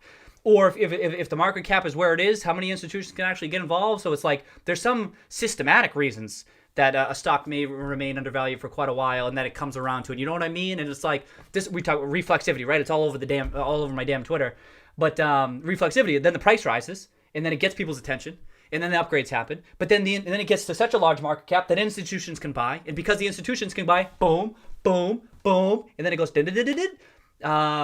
I'm having a laugh on Twitter, but legit, how many times have we talked? We've been talking about that all month on this reflexivity of how some of these things just happen and then they compound, and yeah. Anyway, okay. Uber kicks. Hello, fellow bulls. Welcome, Uber. Welcome. Jordan, I tried to get you to open that press release Wednesday. You replied, let's draw some lines on charts, everyone. Jordan says, I tried to get you to open that press release Wednesday. You replied, let's draw some lines on charts. Everyone won. Oh, shit, that is funny, Jordan. Oh, damn. People definitely did. And Jordan, I apologize to the folks who were like, Roaring Kitty, will you open the damn press release? I kind of just thought it was like a press release of, hey, the consoles are rolling out, and hey, here you go. I didn't appreciate how much information was in there, so thank you for letting me know. And I apologize, I had to draw those lines on the chart. Jordan, you egged me on. Jordan's like, hey, draw some lines, and then he used it against me 2 days later. Oh shit, that's funny. Makeshift player, Uber Gigs, did you just assume my sentiment? Makeshift player. Uber said, hello, fellow bulls. Makeshift player said, did you just assume my sentiment? Yo, we got some jokes on Friday nights, huh? Oh, this is funny. This is a riot. Junior, $400. That's something. No, that is something, right? So, we'll hope maybe we'll get to this. But yeah, $400. It looks like he tries to make a real case for it. Like, it isn't just it's not like just some fluff article. I mean, $400 is a pie in the sky number, right? But this is what I mean. We talk about that upside, what that upside could be. And if people, this is why, if you put some real numbers to it, it's possible it happens. Maybe highly unlikely we get to $400 within 5 years. But my point would just be, it is completely possible that the upside is way higher than people are thinking. Like, forget 400, say 50, even say 100. Looking out he says a 5-year time frame. It would probably be a smaller business, but it's growing. That's the thing, is if all of a sudden GameStop will go from a value stock to being a growth stock. And you see how growth stocks can be valued. You see how they get valued. So right now, GameStop is, it's not barely a value stock. It's like a bankruptcy stock that people call it. But if people start thinking it's a growth stock, you know what I mean? This isn't going to happen next month. That takes time, I think, for it to hold. But if that unfolds over a couple of years, I think the upside is significantly higher than where the current price point is. That's all I'd say. Is that the price points is way higher. If he said he picked 400 as a bull, I can appreciate like talking about the upside, even if it's unlikely, because it kind of counterweights the countless bearishness out there. But at the end of the day, you do try to be as objective as you can. Read the bearish takes about why GameStop's going to zero. Read the bull takes, as long as it's grounded in reality, about why it's going to $400. And then do your best to do the analysis in between, and then try to do a weighted average analysis, blah, blah, blah, blah, blah. Hugo, I read some funny things in Twitter, like Amazon was thinking about buying GME, road to $400, make rich with GME. Yeah, that's that part of what Steven was saying. That sentiment shift, you're starting to see it, and I think some other folks had mentioned it here. You start to see it unfold, and I don't know if there's any truth in that. I doubt it. Some people are just spewing bullshit on Twitter sometimes, so you got to be careful of that. Even if you're that, you could definitely be careful of that. There's a lot of bullshit on there, right? So you just got to be careful of that. Look for the good analysts. A big part of my process, if you see my other videos on the channel, is tracking. I'm always tracking stuff, right? And tracking is important for a lot of reasons, tracking the stocks, but it's not just the stocks I'm tracking. I'm also tracking funds, things like insider buying. But I'm also tracking authors. I'm tracking authors and analysts out there. And even if I don't act on whatever they say, I calibrate them over time to be like, you know what, this person was right, and now maybe I'll keep on following them to see what they say in the future. Or maybe they got this wrong, but it was clearly a high quality analysis, and that's okay to get stuff wrong. I'm going to get stuff wrong too, and there's no problem with that. But was the analysis sophisticated, or was it legit? Most stuff on here is fluff. Most stuff on here sucks. Seeking alpha, but generally speaking, it sucks. And you only get better about picking up what's good and what's not by tracking stuff over time, continuing to develop as an investor, taking action, buying, failing, succeeding. You can only get to that point over time, of over and over and over again. But my point just being, Same thing with those folks posting on Twitter. Just because someone says shit on Twitter, who gives a shit? I'm looking at that stuff. I appreciate you sharing it with me, right? Because that speaks to the sentiment stuff, right? That's why that stuff might be meaningful. I just meant who gives a shit whether is something actually there with Amazon buying GME. Just because someone said it doesn't mean it may warrant a response from us, or it may warrant an update to our models. It would only warrant an update to our models if it was coming from somewhere legitimate. And again, I appreciate you sharing that, because even if that's more the sentiment angle than it is there something fundamentally happen. Okay, Uber says seems awfully sadomasochistic to be here as a bear. All right, that's true. His model is absurd. Yeah, I agree. I guess that's part of the reason we're probably not going to get too many bears here. Oh, well, look at these. Hey, I got the new headband. You like the new headband here? Check this. I got it. I feel like it kind of matches this shirt a little bit. What do we got? It's like a psychedelic type shirt there. Okay. I agree, though. Yeah, why would the Bears join this? They wouldn't join. If Bears do join, I would hope that we would respect, just like the same thing with the Seeking Alpha, the Bearish article. Like, you got to treat it with respect, because someone will stick their neck out either way. It's so easy to just cut them down because you feel the opposite, and it's important to at least hear what they have to say, and then you can disagree with them and so forth and all that. But continually for months, I've been genuinely curious about what the hell the other side of this thesis looks like, and at the market cap, that first video I uploaded was the market cap was, what was it for market? I forget what it was. It 260? What was the market cap when GameStop was here? I think it was like 260. It was something absurd. And I'm like, this is bullshit. I thought, it's easy to say now, but you saw the video. I thought it was bullshit then. I mean, market prices do that, where they're at bullshit prices on the upside and the downside. But sometimes you're just like, that's a bullshit price. The market is messed up, and like Steve said, maybe there's a disconnect. There's some sort of disconnect there, informationally or sentiment-wise, whatever the hell it is. But you're just like, that's a bullshit price. The market's wrong. For now, you're not 100% certain of that, but if I'm like 70 or 80% certain of something, and you saw in that latest GameStop video that I did, I included the little bars there to try to include a graphic of my level of confidence, and I don't even remember what the other one was. What was it? Confidence and undervalue? I don't even remember. Bullishness. That was it. But so I'm not saying 100% that it's a bullshit price, but if I'm like 80%, that's really high for me. If I'm like 80, 85%, 90%, I barely even get to 90%. But when the market cap was like 260, I'm like 80%, 85% sure this is bullshit. And that's when I bet. I mean, I'm betting if I'm 85% sure of something, I'll take that. I'll take that. Okay.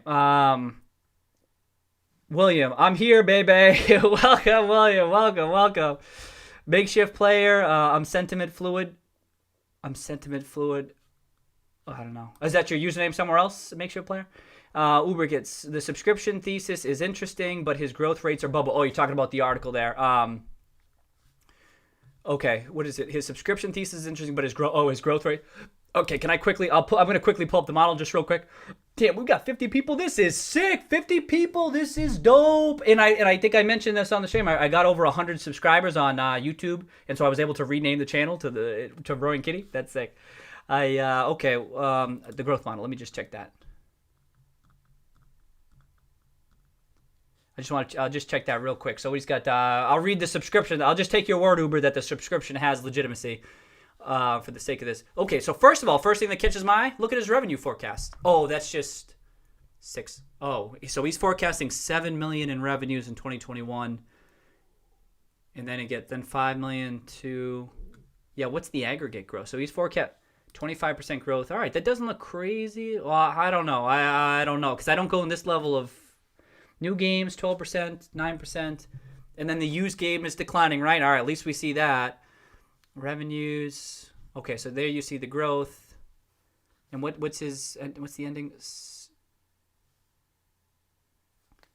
353. So he's getting it up to 10 billion by 2025. All right, I need to read more about that subscription model. You know what I mean? What the hell? Okay, I'll get more into this later. I thought I could just look at it quick, but I'm not smart enough for that. I don't know. I need a little bit of context before I go into it. But okay, I'll keep that in mind, the growth rates in particular. But my point still stands is that I mean, it may be that the growth rates are absurd. That's how he got to the 400. Again, I don't mind that as a bull, because I want if you're trying to complete your model, don't only restrict yourself to one side of the thesis. That's a huge, huge mistake. This is why you got to be careful. The echo chambers, and you have to actively seek out the opposite side. Remember we talked, was it Steve or someone corrected me that from World War Z, that the 10th person in a group got to disagree with everybody else. But when you're building out your model, you want to find as much quality analysis as you can. People who are bears, people who are bulls, and then blah blah blah blah blah. And so that's why I even want that upside crazy growth on the upside, so I can factor it in. And then maybe you tweak it on your end, tweak the growth models, right? And I'm sure Uber would agree with that. Uber Kicks, he would agree with that, and just say that you just tweak the model, maybe bring it down a little bit. But the point is, if it does evolve into a growth business, I'm telling you, you see all the growth companies out there. You see what they trade at. Some of them are obscene. And I'm not saying that doesn't mean that you short them or anything like that. That's a different type of a play. But they're obscene valuations because of the growth that they're having. And so just evolving into any growth, I don't even care. As long as it ain't declining anymore. You know what? Do I got the fundamentals up? I think I do. Come on. It broke. Did it break? Do I get it over here? I didn't refresh this. Do I got it here? Come on. If you can just I got it. Yeah. Okay. So look at this. I mean, this growth has picked up, right? It was at 9 billion. This is the thing. It was at 8 billion in 2017. You know what I mean? So we say 10 million it is. It's not that nuts. But it's because people have factored in just continued declines. But so if we could just get into, maybe it's a smaller business, but it's growing. That's the important part. Maybe it only grow. You know what but if it were going to start growing, it would have to happen soon. And I was going to say maybe it's a $4 billion business or a $5 billion business, but it's growing 5% per year, and it's attached itself to gaming. It's attached itself to the gaming industry. Boom, you're set. You're set. It doesn't need to be, because it could be a higher margin business. It could be a higher, whatever that future business model is. Maybe they get higher, whatever the subscriptions are. Maybe it's a higher margin business because, you know what I mean? So if we said 5% historical simple free cash flow margin in the last cycle, maybe what if it's a 10% free cash flow margin because of this business model change, whatever it is. I'm not saying that's going to happen, but if it did, and you're growing at 5%, boom, way higher multiple, right? And your terminal value isn't zero anymore. Boom, way higher valuation. So anyway, I'm going on that growth kick, but that's why I like that. So someone stick your neck out and say, this could grow, and here's how it could grow. I like that. Jordan, if GME rises when market is weak, let's see if this continues next week. This might make a case for a rotation into different names that might bounce more, a small trim to rotate into other names. Thoughts? Yes. Wait, a small trim to rotate into other names. A small trim out of GameStop? Oh, into different names that might bounce. I see. No, Jordan, I know you've been interested in some of the other names too. It depends. It really depends. It's not all about just the price action itself, because some folks, Jordan, are in it for a couple of years. They're in it for that turnaround and to reassess as it goes along the way. Depending on what your trading strategy is, it could make sense. This isn't a recommendation, and I'm not even saying that I would do this, but it could make sense to trim and rotate it into other names. That's always a decision you have to make for yourself, and always make it in the context of the portfolio. It could make sense for your approach to take a little bit off the table and put it in somewhere else, especially, let's say, if hypothetically one were highly concentrated in GameStop, take some off, put it in the other, just because maybe it helps to be a little bit more diversified. In general, that's a good idea. Yeah. But it just, for me personally, Jordan, it would just depend. Yeah, we'll see. Like, I don't know. William Invest, Roaring Kitty family, good evening. Cracked an Oktoberfest tonight too. William's all over that Oktoberfest. Oh, it's September. Okay, I got to get some Oktoberfest too. I want to get some Pumpkinhead. I got to get some of those. I got to get ready for October. We're getting into October mode. It's going to be sick. Makeshift play Oktoberfest there too. Uber Kicks, the bundles were a unique offering compared to other players. Target, Walmart, Amazon, Best Buy. So I agree. Did other ones have big bundles? I to be honest, I wasn't paying super close attention to it. I just saw the bundles. I'm like, damn. So that was another thing they included in that press release. They included a link to go check out all their PS5 shit, and I clicked that. It's not still there, is it? Is it still up? Well, they'll probably have more pre-orders down the line, so it probably is. Wasn't there some huge big ones? Oh, I don't see it anymore, but I definitely saw it there, right? There was like it was like 750 or 800. I forget. It's probably there. It's probably there somewhere. Whatever, it doesn't matter. But yeah, if they sold out, look at all that detachment. Look at, they just crushed it. Maybe so. Now I'm curious if other retailers did do any bundling, because talk about a good move by GameStop, huh? Because people want them PS5s. Look at this demand. Like, if you really want that PS5 and you can be fairly sure they're going to be sold out within hours, within minutes, toss some bottles on there. Maybe, I mean, you don't want to piss off the customers either. If it ended up pissing off customers, well, then that's not a good idea, right? It depends. And I have no idea what the optimal, this is what I mean. And sometimes you got to trust management to make the right decisions on this shit. That's not to say they always will, but like, I don't have the expertise to say what you're supposed to do in this situation. I don't know.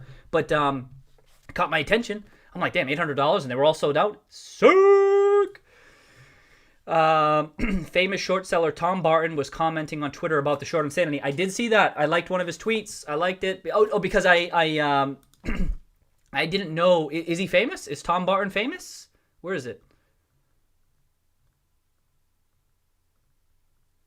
Yeah, there it is. So I've been liking some stuff too. It always depends if we have time, but I've been liking some stuff, and I'm like, you know what? We should review this during the stream. Sometimes I'll retweet stuff too. I'm trying to get the news out, or I'm like, oh shit, I didn't see that, and pass it along. Sometimes I'm just liking stuff to make a note, to be like, oh yeah, maybe check this out later. We can go through some of this on the stream. But I did see this, and what caught my attention was when Tom said, he said, I've been a significant short seller my whole life, and I've never seen 100% of the shares outstanding short, which caught my attention because I don't know. I've repeatedly said that. I'm not so sure how. He says it's not impossible though. That which kind of it's not impossible. It's certainly not impossible. It's happening. Never seen 100% of the shares outstanding. This is impossible, but in GME case, it's true per the reported numbers. The shorts are dead.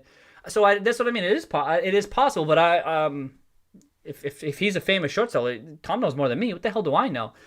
But it's also legal too, as long as they stay within the constraints that the SEC has placed on them. The whole they need to make sure that they don't have too many failed to delivers, blah blah blah. There's all these special cases, and then even if they do it, it's just like it might just be a fine or something like that they don't give a shit. But that's why I like that, because I'm like, could there be something this? But I didn't know if he was famous. I'm not sure, Uber Kicks, but I noticed that too. Thanks for sharing. Thanks for tossing that out. What else did he said something else though. He said he spoke to the largest firm on the street and they said no borrow available. But there's been plenty of times where no borrow has been available though, so that's not that crazy. I mean, now it's did it get up to 200K? That I think that means that shorts have closed a little bit, but I don't know that much. But like, so there's been times where 20,000 like this happened back here. I think earlier this year it was real low. So I'm not really sure, but I as a GameStop long, I'm like, shit, could that be? This is where I'm like, I got to be careful. I don't want to. Yeah, didn't he have some? I think I looked too. It looked like he had some followers too. So I checked out what I'm trying to assess. Is this a legitimate claim? And I looked him up. I did look him up. I looked up his website to just see what his background was. And he looked like he did have legitimate experience, but I can't speak to the accuracy of his statement. I'm just like, all right, it's notable. It's notable. It's something I'll take into consideration. But thanks for tossing that out there. Because I think he even did he make a couple comments today? I don't know if I liked it though.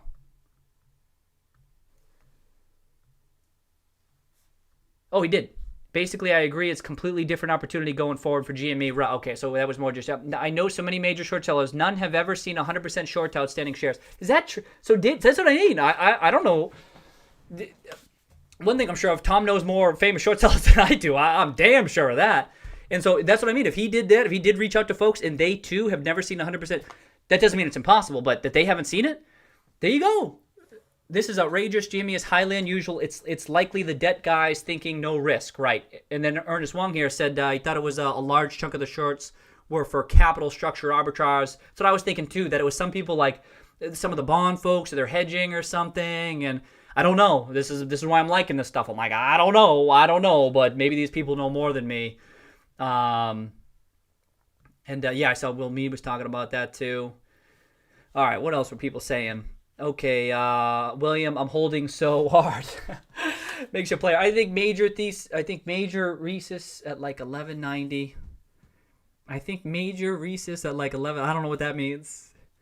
I know it's probably a reference to something that someone just said, because I'm so now go on spiels and then I go back. I'm like, what is going on? Makeshift player. Going off of going off of Fibonacci stuff. I don't know the Fibonacci stuff. Oh, so resistance. I think major resistance at like 1190. Oh, I'm such. I said Reese's. Yo, Friday beer. Yo, makeshift player. Give me a pass. Give me a pass, dude. Give me a pass. Makeshift players, I think major resistance like 1190. So I don't know about major resistance, but that's what I've been seeing too, where I've been saying I think maybe the that 10 to 12 range, where I think boom, boom, I can kind of see, oh shit, that's even higher than I thought. See, I don't think this is major resistance at 11. I assume this is what you're seeing too, but a little bit of resistance. That's a couple of weeks. What is it, a month? A month and a half. There's some resistance there, right? But really, it's by itself. Here's a little bit higher. This is closer to the 12 to what I'd say is 12 to 16 range. What I think Steve had pointed out in the past. So I wouldn't say this is major, but this is subjective. I have no idea. I just said usually major. I like it to be retested a couple of times, and and then you said going off Fibonacci. I apologize, makeshift play. All right, Fibonacci, that could be true. I'll take your word for that. I don't know. I don't use that. I did read about it. I'm like, this is for what I consider like a bolt-on tool to supplement my fundamental analysis. It started going down. I was in the was it John Murphy, that technical analysis book? Murphy, right? I think he's even got some chart styles on here, doesn't he? Murphy. And yes, it's Murphy. I think it's John Murphy. I forget what it is. But then I started going down. I was trying to learn more about technical analysis, right? And then it's a textbook, right? But I thought it was a really well written textbook. And remember, I was going into the book as like a fundamental analysis, and I remember reading like the first couple. I don't remember if they were chapters or whatever they were, and I'm like, yo, this makes a lot of sense to me. And I was going into it like skeptical, like value investor, like this has got to be bullshit, but let me check this shit out. So then I started reading, I'm like, that makes a lot of sense. And it was written in a way that like I would write it too. And I thought, damn, it kind of makes a little bit of sense to me. That's not to say that it's not like that's my primary style of analysis, right? Although I use it. But it got my attention right off the bat. Those early chapters that I think there was the famous technical analysis book. I thought it was like the equivalent of security analysis for value investors, the Graham and Dodd book. But anyway, as you get further into the book, it starts going all these different types of things you can use. Again, it's kind of like a textbook, but written a little bit better than a textbook. And it starts going down things like Fibonacci stuff and all these other things. And then as I get further, I'm like, yeah, I could see this. And that was kind of the thinking behind some of these risk charts that I included here, like these new highs and lows, advanced decline line, McClellan oscillator, put call. I got to about that part of the book. And then when I kept going, and I'm like, I don't know about this stuff. It was like so complex. I like simple. I like a simple thesis. I like very simple. Like if I'm going to use a chart, I just want it to be like, is it reflective of sentiment change? Like that's it. I just want to, is the sentiment feel like it's changing? Does it look bullish? Like I said, that's why I have fun with like the pennants and the boxes and stuff. I don't care that much. I just think, does it look bullish? Does it still look bullish? Does it look bearish? And then I felt as though I got further in the book. It started to get really technical, and I thought, the more technical it gets and the more complex it gets, that's not to say I know lots of people use it. I don't know how successful they are. I know lots of people use it. But the more complex it gets, I feel as though the less useful it is for me. And maybe you've had a lot of success with the Fibonacci there, makeshift. I have no idea.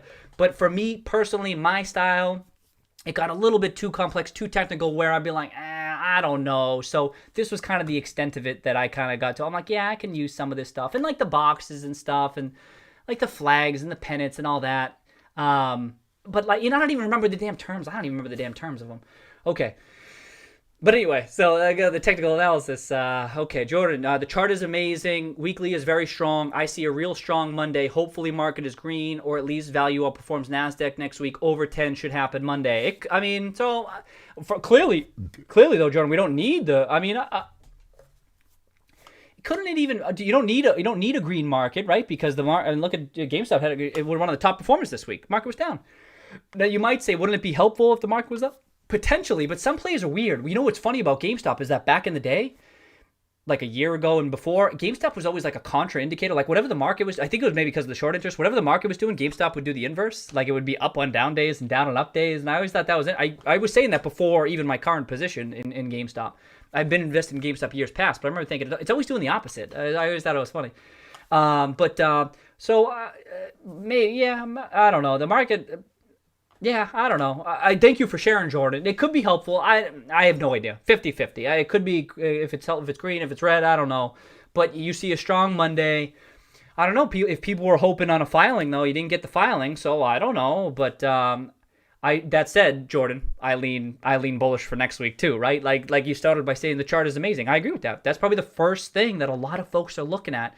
And then if they're scouring Twitter and looking at all this other stuff, they're going to see a whole bunch of other really attractive things too. So I lean toward, I probably wouldn't say very strong just because I don't, those types of moves, like a daily move, rarely am I like very strong. Like I have a very strong opinion of those forecasts. But I appreciate you sharing.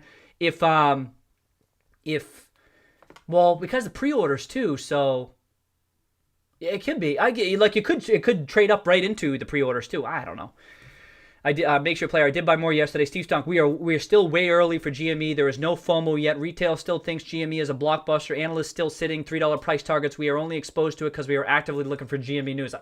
So I tend to agree, Steve. It's early. It's way early. It could be. It totally could be way early. It's still, but I would agree with. It feels early to me.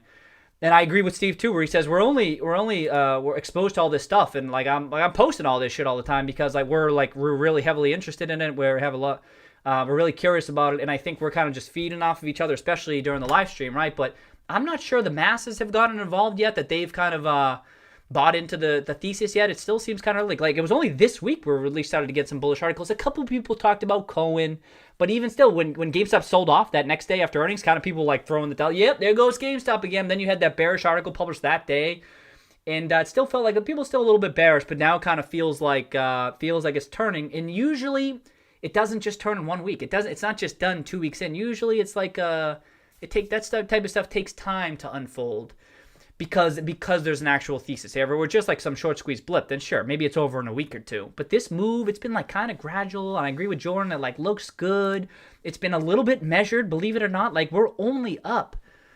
It was at $6, not to fixate on price, right? But it was at $6 last year. And then you think of all that's happened, and then Cohen got involved. Tester and Perma got a board seat. I don't know how meaningful that it was, but now we're closer to the consoles, and people's. I just feel like it's really early. So I agree, Steve. Uber Kicks. S3 Partners Daily short interest reporting has been so jacked up lately. Their algo thought 5 million shares covered yesterday. There you go. So is it just a formula? Are they just leaning on a formula? I legit can't remember, and I haven't bothered to look into it again because I remember thinking, don't even bother with this because it didn't look like it was. I have no opinion on their algorithm. I want to see the actual reported. I want to see the actual interest reported to FINRA. That's all I can be pretty damn sure of, unless people align to FINRA, which is possible. But that's as good as I can get. Anything else is too soft for me to heavily rely on because I could put together a formula. I don't know. They probably have way more experience this than I do. Not to knock their formula, but if I were trying to make a move based on some information like that, I would need it to be actual data as opposed to a formula, Thanks for sharing, though, UberKicks. I appreciate your sharing. So it has been jacked up. So their algorithm thought 5 million shares covered yesterday. I mean, they could have covered yesterday, though, right? We don't even know. I have no idea. Stephen Hussey, Jordan, yeah, value stocks performed well this week despite growth in tech being down. Yeah, so something to keep an eye on. That's it. There's nothing more to do. You can't go all in value. Who the hell knows? Believe me, you've seen some people have speculated over the years. Now moving back to value. As value investors know, now it's a big joke. It's how many times have you thought that and it just didn't happen? And I disagree with a lot of people that value I don't. If you see my other videos, you already know this. I'm not of the opinion that value investing has sucked for the past 10 years. I think it's been very, very successful. I think a particular type of value investing, probably the most traditionally defined one of things that trading at a low price to book, low PDE, but yeah, okay, maybe that's underperformed. Part of that reason is because energy is probably a big part of that one, and they're always trading a low price to book. But those they get systematically. I just think there's a special type of value investing that if you're more selective with what you're investing in, then you could have some success. Nevertheless, I say that, but my point still stands. If you did get a rotation even into the traditionally defined value stocks of those low price to book, low PDE, or Russell 2000 or Russell 2009, I don't care. If you do get that rotation into it, whatever it is, then GameStop will be a beneficiary of it. So that's that. Smash, welcome. Cheers, Smash. Cheers, welcome. Hell of a week. We agree. Makes your player. When I use Koifin, it shows 88%. For short interest percent. Is that what you're talking about? I guess I'm kind of leaning on Market Watch and what's Yahoo Finance say? Oh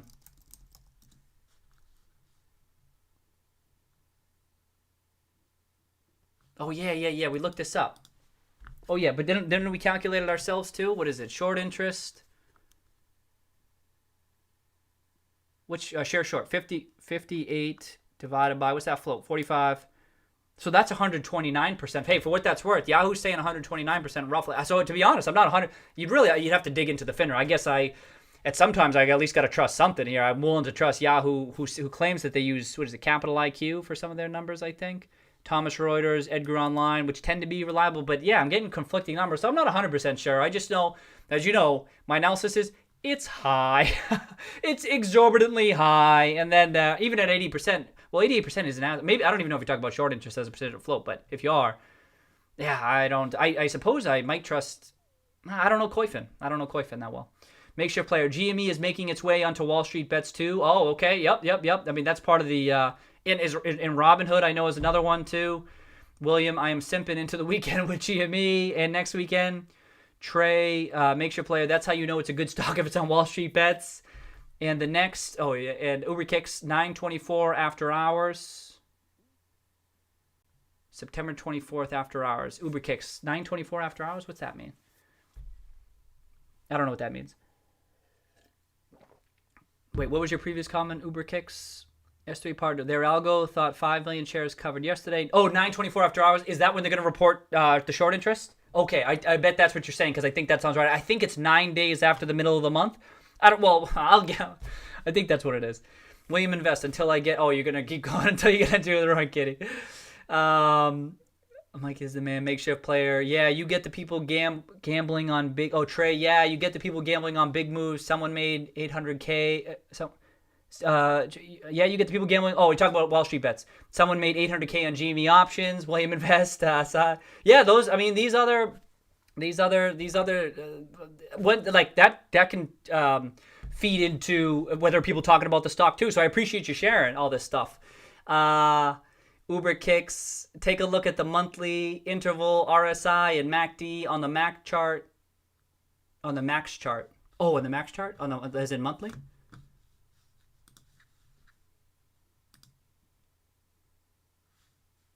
So MACD, I did look into MACD. I was using it initially. I might even have a chart in here that does it, but I don't use it as much anymore. I'd just be curious what you think it says. I don't, what do you say? The RSI? The interval RSI and MACD on the max chart. Oh, I wish I didn't know. I should have okayed some links. I forgot to look into that. Damn.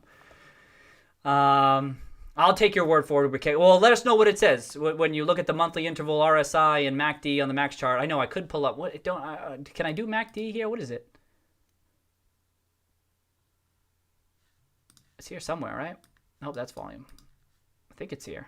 MACD. I'll just use the defaults. What do we get? What's it look like? Oh, it's turning up. That's bullish, right? I think once it crosses, what is it? 9, would it be 9 month? That looks bullish, right? I don't know. I forget. Okay. William Invest. Fibonacci has been so much fun with this one. Has it? Okay, I'll take your word for it, William.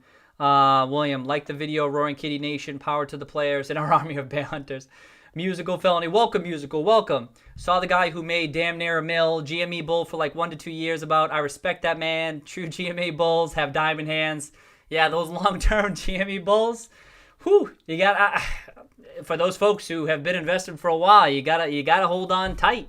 It's not over yet, right? It's too soon for victory laps and all that, but you gotta. That's the style, right? If you're a value investor, you just hold on and you through thick and thin. As long as it's unfolding according to thesis, it's always okay to change your mind. There's no problem with that. But if the thesis is still intact, you kind of deal with the up volatility, the down volatility. You hold firm, and yeah, that's the way to go for those people, for people who have that type of a strategy. William Invest. You sell now, you will cry about it like lost freaking love. Makeshift player at Music Village. So true. UberKicks, gross margin is in the teens for new hardware. Yeah, it might be in the teens. It might be low teens, I think. Uber. I know I'm behind. I was talking about I wanted to say it was like, was it low teens or high singles? I forget. But yeah, it's lower than some others. And that's just gross. It's not even net, right? Right, maybe I'm thinking of net. I don't know off the top of my head. Thanks for sharing, though, UberKicks. William just finished his first beer. He's already on it's 8:38. Oh, we are crushing it. I mean, we say we're crushing it, but like, hey, we're gonna run out of time here. I gotta talk fast. Is it possible for me to talk faster? Okay. Dennis Peak Catalyst. Welcome, Dennis Peak. But then he goes on and say, Dennis Peak, I've been holding shares in options for a year, currently up 11.50, so 12x. Props, Dennis, props. William, I know, actually would love to stream with you. I told you about being a key holder for years. Yeah, you mentioned that, William. Hugo, when you say this is no financial advice, it's cool. I have watched a video from a bear guy saying don't buy GameStop, and if you have it, sell or short it. They could report him for losing money. Yeah, if you're a recurring visitor of the stream, you know that, right? Yeah, I really am against that type of those types of videos. I feel as though that's wrong to do, to be offering advice, especially impersonal advice, such strong impersonal advice. You don't know the person. Like folks here, I think most people here know this. We're on here having a good time. If anything, this is educational. I hope that maybe you view it as educational or just entertainment, right? We're just kicking back, having a good time, talking stocks on a Friday night. But those, like the people in the videos, like saying you definitely should do this, you definitely should do that. Like, you really need to sit down with someone who can kind of know your ability and willingness to take risk and know your current financial situation. And you can't take advice from things like that. And so, yeah, I don't think that's cool. Thank you for sharing that, Hugo. I appreciate that because I really care about that stuff. And so I try to put I even got the disclaimer probably I think I got it in the description of this. I try to put it all over the place. And because it's really important, right? It's important to know, like I say, you got to know what the trade is when you're getting involved in the stock. Know why you're getting involved with it. Know why you're watching a video. Are you watching for entertainment reasons, or just round out your thinking a little bit? No big deal. But if you're looking for advice, you got to be super careful with that shit. And like I talk about calibrating, like tracking the analysts and stuff and how their analysis goes over time. Yo, if someone's out for an advice like that, you better be tracking their shit, right? You got to be careful with that stuff because that ain't right. I feel like that's wrong to do. So hopefully everyone knows that. I always want to say that just to remind everyone. But thank you for sharing, Hugo. William Invest, question to our kitty or general. We have survived all sell-off, but I'm worried about battery day with Tesla, Black Thursday potential to some. Any thoughts? William Invest, I can honestly say I have zero thoughts about that. William, I have zero thoughts. There could be a sell-off. Hell, the market kind of sold off now. If you're looking for a big market sell-off, the hope would be that the fundamental thesis at this point, because we're so close to consoles, would hold up. But that said, I mean, a huge market sell-off, a lot of stuff is going to get whacked just like GameStop did 6 months ago, even though the thesis was still intact. Like, everything sells off. It's really hard to even forecast that stuff. Broad market moves. I know a lot of people are like expecting or not a lot of people, but some people talk about a big pullback of the market. It could happen. I don't know. And then, that's what I mean. If you're a long-term value investor, no big deal. I mean, you care about this stuff, and it's always in the context of your portfolio, right? If you need to have more cash or you've taken on too much risk, that's for you to decide. But if that's the case and you're overextended, you got to be careful with that stuff. So you want like a robust portfolio. So that's why it's so hard to give. Not that we're giving advice on this channel, but it's so hard to even say what you're going to do with a specific stock, especially if the broad market is doing something. Like, I don't know. It's in the context of the portfolio. Does it make sense? And if the whole market sells off, are you covered? Do you have adequate cash that the portfolio will still be okay? Are you hedged? And so, but like things like a battery day, I know people were saying that how's Tesla holding up? That could be a reason Tesla pulls back or something. This chart doesn't look. This is daily, so I don't put too much, but it doesn't look. It looks. But it's hard to touch this thing. But I don't have any opinion, William. Makeshift player, yeah. Delta of velocity. Oh, I'm way behind. Oh shit. Is that what it is? Delta of velocity. At least I got that part right. Thank you, makeshift player. At least I got that. Happy Friday indeed.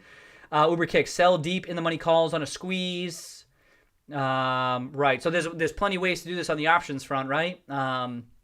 That if a squeeze plays out, obviously you can be long calls. People have been writing puts along the way on the squeeze itself. You could write calls. Yep, there's many ways to not this. I appreciate you sharing that, Uber Kicks. There's lots of different ways to think about that. About the short squeeze, how you handle it. Isaac Proudfoot, imagine if this managed to get Tesla levels of hype. Indeed, imagine.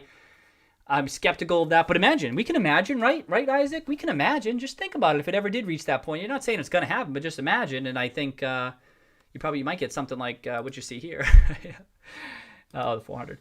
Okay, William as commander advice. Just say before saying something that could be financial risky in your mind. What I do in my videos is remember I went to public school. Yeah, you are fine, man. They have quants. Thank you, William. Makeshift player. Whoa. Markets aren't efficient 100% of the time. Oh, I didn't say that. Whoa, I didn't. Yeah, I don't remember. I'm trying catching up, but I don't think I said they're not. Yeah, you know I said that. Unity went live today. Unity went live today. What's Unity again? Uber kicks, quad witching. I did hear that. Don't look too much into the big after-hour moves. We don't. We pull it up for shits and giggles, but that's the only reason we pull it up. Wait, is it down after hours? I don't even look. Oh, barely. Oh, so that's where it ended up because it's after 8. Oh, yeah, 9. It's nothing. But again, you can't look too much into it. And just a reminder, if you ever need to remind yourself, is there? Look at the VWAP, the volume weighted average price. Here's a website. You can check that out. Only 157,000 shares traded hands. Like that ain't shit. That's nothing. It's nothing. It's indicative of very, very little. So yeah, I agree. You can't look into it. We know that. We pull it up just for fun. Ryan King. Hey, Kitty. What's up? What's up, Ryan? What's up? Welcome back. Kirby Wiseman. Hey, notice GME. Am I late to the party? Welcome, Kirby. Welcome. I don't know. I as someone long GameStop, I hope you're not late to the party. We'll see. We have no idea, but everything looks really bullish right now. It appears as though the thesis is the fundamental thesis is unfolding as many thought, but we don't know. It feels a little bit early. That's not to say you should buy it or anything like that, but that said, as far as like the story of GameStop goes, it does feel a little bit early, and that things are just finally starting to get started. It's taken a year to get here. But Henry, Dr. Michael Burry has Dr. Mike Burry. That's when I said that in the video. That's because it's from The Big Short, right? What scene is it where he said, he goes, oh yeah, Michael Burry. He goes, Dr. Mike Burry. Everyone here has seen Big Short, right? Oh, it's a must see. That's probably one of the best. I mean, I know people always talk about this, one of the best investing movies out there. You got to say Big Short, definitely up there. And then you have, what are some of those other ones? The other great one is, oh my God, what is it? Well, there's a whole, you get the Wall Street one. Oh, geez, what's the one with Eddie Murphy? Oh my God. Oh, please, someone. Oh God. This is super embarrassing. Considering I said Trading Places, that's super embarrassing. I gotta edit that out the video. That I couldn't think of that right off the bat. Oh, I gotta edit that. I'm gonna have to edit this video now. Trading Places, Wall Street. But there's a couple, Big Short. Those are like what I consider some of the better investing movies. But there's some investing movies or some of the better investing movies that aren't even investing movies, like Moneyball, and what's the other one? Oh, Rounders. Those are like my top, because they're like how you think about I don't know, this like the psychology behind stuff and the sentiment, and Moneyball is like a value investor movie. If people don't know that, but that's value investing, but just in baseball, analyzing the data, getting undervalued baseball players, and then Rounders is just kind of placing the bets in cards. But then I all those other. Anyway, Big Short. If you haven't seen it, I assume all of us have seen it, but that movie's sick. Okay.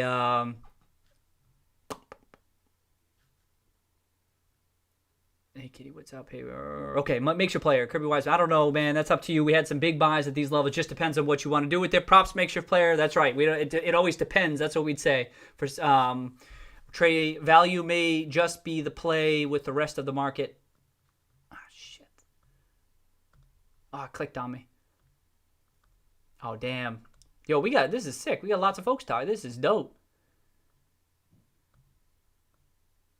Value may just be the play when the rest of things are impacted for the most part. True, Trey. It could be people like everything else gets, but it has happened in the past where value gets rocked with shit too, right? So it's not like it's a safe haven or anything. Not that Trey's saying that, but indeed it could just be people are kind of let's get into a different style per se, and they know it's been out of favor for a while, but it could be. But it also can be that if the market sells off, value goes with it. Make no mistake. You saw it happen in March and April. Just something to be aware of. But indeed, if it's a true rotation, it could be unfolding.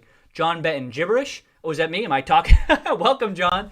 It could be that I sound gibberish. I'm all over the place. Trey, I didn't hear you speaking about the $400 valuation. Where are they getting that number from? I didn't look through it yet, Trey. I didn't look through. Although I know I'm catching up. I didn't. Apparently, Uber Kick said that the business model seemed kind of reasonable, but what didn't seem reasonable was his growth rates, whatever they were. I don't even know.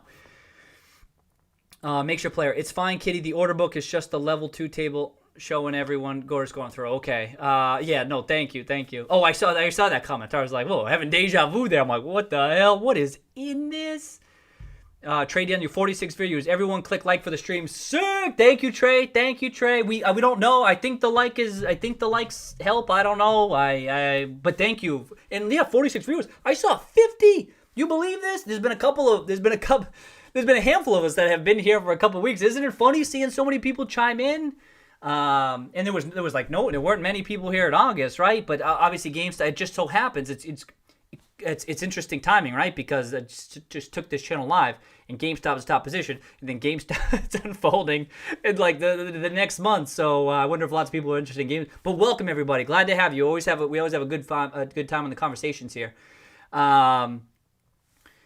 William, damn, I'm drinking. The nation roars. Yeah, the nation roars. The kitty roars. Uber kicks. I think GME has gotten caught up in a lot of macro retail short algos. That's what I think too. Beep, beep, boop, boop, boop, boop, boop, boop. I don't know about if it's I'm not so sure it's retail algos, but maybe retail short algos. I don't know. How many of them are there? Are they making an impact? Could be. I don't know. But thanks for sharing. I'm always curious about how if people have an explanation as to why they short interest. So I'm curious, even if I don't know how accurate it is. Trey, I think the biggest catalyst will be getting employees and consumers 100% back onto GME. Said, yeah. No, it will be getting everyone back into GME. Said, that's what I mean. That type of thing takes time. For investors, it could be, maybe that can move a little bit quicker. But the real big upside is when you can satisfy all stakeholders, employees, consumers, suppliers, bondholders, shareholders, everybody, and that's when you start getting to. I mean, just because it's relevant, just because it was published today, I'll use it. But that's when you can get into these $400 price range, like legit, but maybe even 50 or 100. Like you really need people to buy in. Again, even institutions. Like I said, there are some firms that just can't even get involved yet. They can't get involved in GameStop so that's what I mean. It's a systematic knock against GameStop. But once those folks get involved, like once everyone starts like buying into GameStop as a new business model and that it's not going away, I agree. That's a huge catalyst. That I lean toward it's going to take more time, but I don't know. Yeah, probably some shorting bots. Uber, yep. Beep, boop, boop, boop. Trade knows. Beep, beep, boop, boop. Uber kicks. On face value, the financials have been trashed due to the goodwill impairments and asset write-downs. Oh, they've been trashed. Whoa, okay. Further push negative sentiment plus the leadership carousel after Reigns passed away. Sure. The management rotation was a mess. I mean, that's a reason why this time I think is different, is because that's why it maybe perhaps deserved to be knocked down in the past. And I agree though, the financials, yeah, I know what you mean, Uber kicks. I mean, you're a bull, so I know you get it. But on face value, yeah. So okay, you qualified that. You said at face value that the financials don't look that good, and maybe if people are just doing a quick analysis of shit, then they get the wrong idea with it. And then I think I tend to agree. And then you see the negative earnings, right? It's throwing off losses and all this shit. And I think people get the wrong idea. And then the leases and all that stuff. I have to go for now. I guess I'll see y'all on the rewatch. Power to the players. Peace out, William. Enjoy your weekend. Ryan King, rest in peace to Ruth Bader Ginsburg. Oh no, did Ruth Bader Ginsburg pass? Shit. Shit. That's sad news. Rest in peace, Ruth. Damn, huh? That's a bummer. That's too bad. They've been doing a lot of skits on SNL with Ruth too. I thought that was all. I mean, not these days. In the past couple of seasons, I always thought that was kind of nice. Oh damn, that's a bummer. That's gonna put just a damper on the weekend, folks. It's gonna be a lot of people gonna be talking about it. That's sad. That's sad. Ryan King, Trey, what Ryan King, news just, he was just relaying to us the news. Thanks for passing that along, Ryan. Like I wouldn't have got it until after. So, I mean, that's a big news event. You know what I mean? Shit, people always talk about where were you when so-and-so passed. Shit, I'll remember that with Ruth Ginsburg passing. I was on the stream. Damn, huh? Damn, that's sad. Okay. Uber kicks 21 minutes ago came through the Bloomberg. Damn, election is going into overdue. Oh, right. Oh, I didn't even think about election implications. I have no idea. I don't know what that is, but damn, that's a bummer. I know she had been sick for a while too, and hadn't she gone to the hospital a couple of times? Damn, okay. Trey, I would say it's just a sentiment thinking that everything is all digital now, regardless of the reality. I mean, why are some retailers who still perform well getting beat down? What I would say, it's just a sentiment thinking that everything is all digital now, regardless of the reality. Well, yeah, some people have thought that it's all digital, and that's part of the knock against GameStop. But they're becoming more of a digital. 20% of sales were digital, roughly, and then they expect that to grow. But yeah, that hampers sentiment as well. Jordan, maybe weekly or monthly, you could throw some charts or picks people sent you. Yeah, so Jordan, I said this, Jordan. I got your pick, and I got your pick last time too. So one, you had sent me. I meant to mention this earlier. You'd sent me TAAT, Jordan. Shit. Let me just. I'm trying to talk to people, and then you said me, but it's like the .to. I can't analyze those. I don't have the fundamental data, which is inexcusable. Like, I can't even. I did pull it up the first time you sent it to me. I'm like, let me check this out. And what was the other one you sent me? I did have it. Shit, what was it? Oh, TAAT. I think you sent me that one too. Jordan. I think I may have looked that one, but I agree. So anyway, where was I just? Jordan. Yeah, so I agree. I agree with this. I appreciate it. Let me make a note of this. So, and we made a note about before. So these streams that you're seeing, like, we don't know. I don't know what I'm doing yet. Like, so if you have any feedback or what you like or what you don't like, we can mix things up. Have different types of streams. And have one stream where we just shooting the shit. Have one stream where we're actually doing fundamental research. Have another stream where we're actually going through picks. I really do like that idea, Jordan, because like you sent me a couple and some other people sent me some, and I haven't got to it just because there's been so much happening, right? But I do like that I stream dedicated to running through some picks.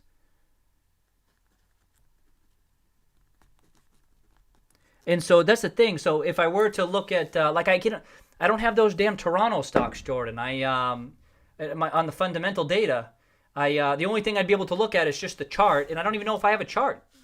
Let me just quickly look at what Jordan had sent. Shit, what was it?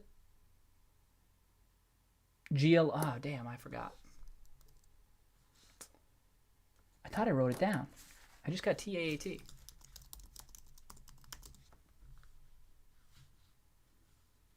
Was it that one?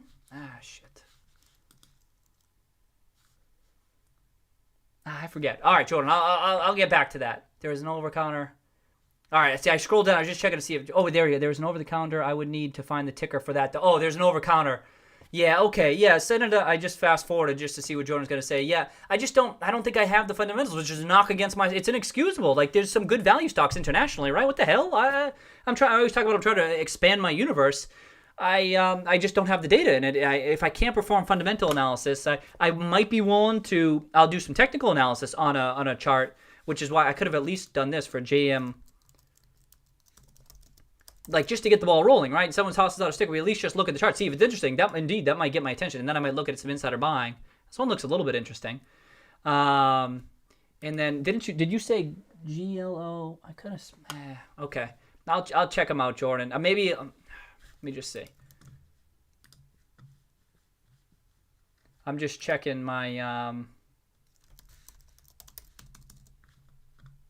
All right, I'll check. Hey, Jordan, send me those tickers. I'll do it before this stream's up. Just those two tickers. I'll see what I can find for just some research, because I know you sent me to those a while. And I took a note. Everybody, I think I'll probably do this, where we'll dedicate a stream and I'll just look at some of the tickers that some people have already sent me.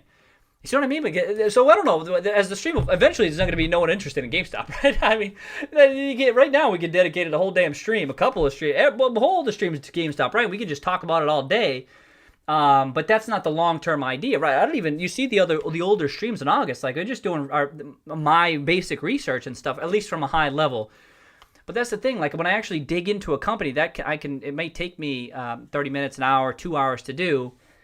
And I haven't been doing that in the stream, but maybe there's a stream where I'm actually doing the research. You know what I mean? Or then there's a stream where we're going through some stock picks, a stream where we're shooting the shit. I can picture that down the line. So I'll give it some thought. But feedback like that, like Jordan just gave me, I can appreciate that. Be like, hey, maybe it makes sense to do this or do that. Or well, I had another idea. I couldn't remember what it was. Okay, Jordan said TOBAF is all over the counter. Is the over-the-counter... Was that the one you sent me? That doesn't ring a bell. Yeah, the over-the-counter stuff is tough for me because I just can't do the analysis. And then Jordan said, new IPO launched, I think, in June. Big insider ownership, fall product. IPOs are tough for me, Jordan. I tend not to deal in those new IPOs for what that's worth. Just a quick take. And then also because I'm not going to, even if I did have fundamental analysis, I wouldn't have that much of it. And so it's not to say that I'd never deal in or anything like that. Indeed, if it had like a interesting, but then it doesn't even have much of a chart. So just something like I like companies. I tend to be more interested in companies with some histories of fundamentals, performance, at least 5-10 years. Same thing with price, historical price, so I can at least look at the chart. Insider buying. I do like, you do know, big insider. I do like insider ownership. You do know I like that, but I don't think that's too uncommon for a company that just IPO. But even still, your point stands. I still like to see it. Fall product launch, one of my ideas, and obviously, Jordan, you know this isn't me. That's just saying everyone has their own style. So just from what you've shared so far. Anyway, also, if you do send a little bit of, anyone who sends tickers, it's helpful for me too if you give, even if it's just a couple of word description. Like I said, how Philly Stakes mentioned that it with book value was 11. I did know that, but I forgot. And because he mentioned, I'm like, oh shit, that's right. Book value was 11.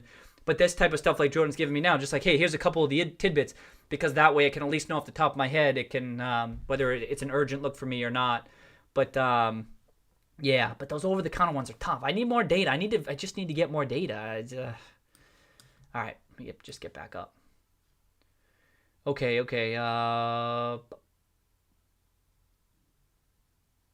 Okay, Trey, election's been an overdrive. You ain't seen nothing yet. I think there'll be a big run-up Wednesday morning, 10% or so after the Xbox pre-orders. Okay, Aesthetic Euro. Welcome, Aesthetic Euro. He's saying, I think there'll be a big run-up Wednesday, 10%. Okay, so he thinks it's going to be bullish on... Yeah, Jordan was saying he thinks it's going to be too. I mean, that's a guess, Aesthetic Euro. You know what I mean? I mean, we're just having fun, right? 10% or so, maybe. I'll tell you what, I'll give you props if it does turn out. We can all toss out these bold predictions and see who gets it right? Thanks for sharing. I have no idea. But indeed, we were saying maybe it runs up on Monday, Tuesday, because now people saw what happened on the PS5 news. It was nothing crazy, but people saw like GameStop was in the news, so maybe people will try maybe I'll get ahead of it. So it totally could, Aesthetic. Trey, I know it's only going to get more wild. I'm just ready for, it could be a wild couple of months. We'll see. I know people talking about the implications from the stock market too. Aesthetic, I just figured it would make sense after the craziness from the PS5 reveal. Yeah. So yeah, you said the same thing, Aesthetic. Yep. It's not crazy. It's not a crazy claim to be like, yeah, you can kind of see people doing. But what I always say is like, it's like that second level thinking. Like here's the probability that this could happen, but then how the market responds to it is like super difficult. It gets really messy. But indeed, I see where you're coming from, and I tend to agree that what you're saying it makes sense. It's rational, but the market implications gets difficult to predict because Aesthetic. Maybe this run up that we've had the past 2 days wasn't from the PS5 reveal. Maybe it was the PS5 reveal had happened going into it. And then what people just priced in these past 2 days have been in preparation for the Xbox reveal. You know what I mean? It's tough to know those things. GME probably isn't $400, but it could be 4X. Yeah, it could be. True. Trey, Aesthetic Euro. Well, PS5 is getting big sales, and it's also kind of scarce. Scarcity looks good on paper. Xbox could sell well too, but PS has a big install base from PS4. Indeed. Not sure how many people will get both or make the switch to Xbox. Yeah. Multiplayer looks like a sick shirt. Oh, thanks, Makeshift. You like that shirt? Yeah. I could probably get some new ones. I just come across them. Oh, you know, I can't. There's like one website in particular. I think it's on Amazon, like the Mountain or something. They got a whole bunch of the kitty shirts on there. But I've just been getting them from there. But someone mentioned we should get some. I'll get some Roaring Kitty merchandise. You know, like some official. Maybe down the line, right? Let's see what happens with GameStop, right? But that would be sick. I don't know what kitty. I don't know how that works. I'd have to look into that. But I thought that was sick. Anyway, who and where are your favorite sources to track? Can you do a quick tour? Yeah, sure, I can do that. All right, just a quick. Let's take a 2-minute break from GameStop. Literally, that will be all it takes. So when it comes to sources to track, I'm tracking insider buying constantly. I might be on this website the most, openinsider.com. If you just go to the main page, or you can filter. This is a bookmark filter that I have. I don't even remember what it is, but I'm looking at this constantly, because once you start tracking the companies, when someone pops up here, when a firm pops up here, you'll be like, all right, so here's what happened there, here's what happened there. By the way, there was some more insider buying this week on FTK, another 170K. That was this week, right? Or was it last week? Oh, it was last week. Was it last week? I thought there was another one. Oh yeah, there was, right there. There's another one. Oh, another 287K on it was filed September 15th. Oh, but the transaction was last week. But anyway, I'm big on insider buying. That's where I get this. If you want Canadian insider buying, For Canadian stocks, FYI, Jordan, you probably already know this, but I go to insidertracking.com. That's where I get my stuff. But I'm big on insider buying, so that's where I get that stuff. Seeking Alpha is where I get a lot of the research. Sometimes people will post stuff on Twitter, but not too much. I get bond prices. I get bond prices from FINRA. So I'm tracking more if you dig it into a company. You want to know what those bond prices are trading at. I'll get that here. What else I got?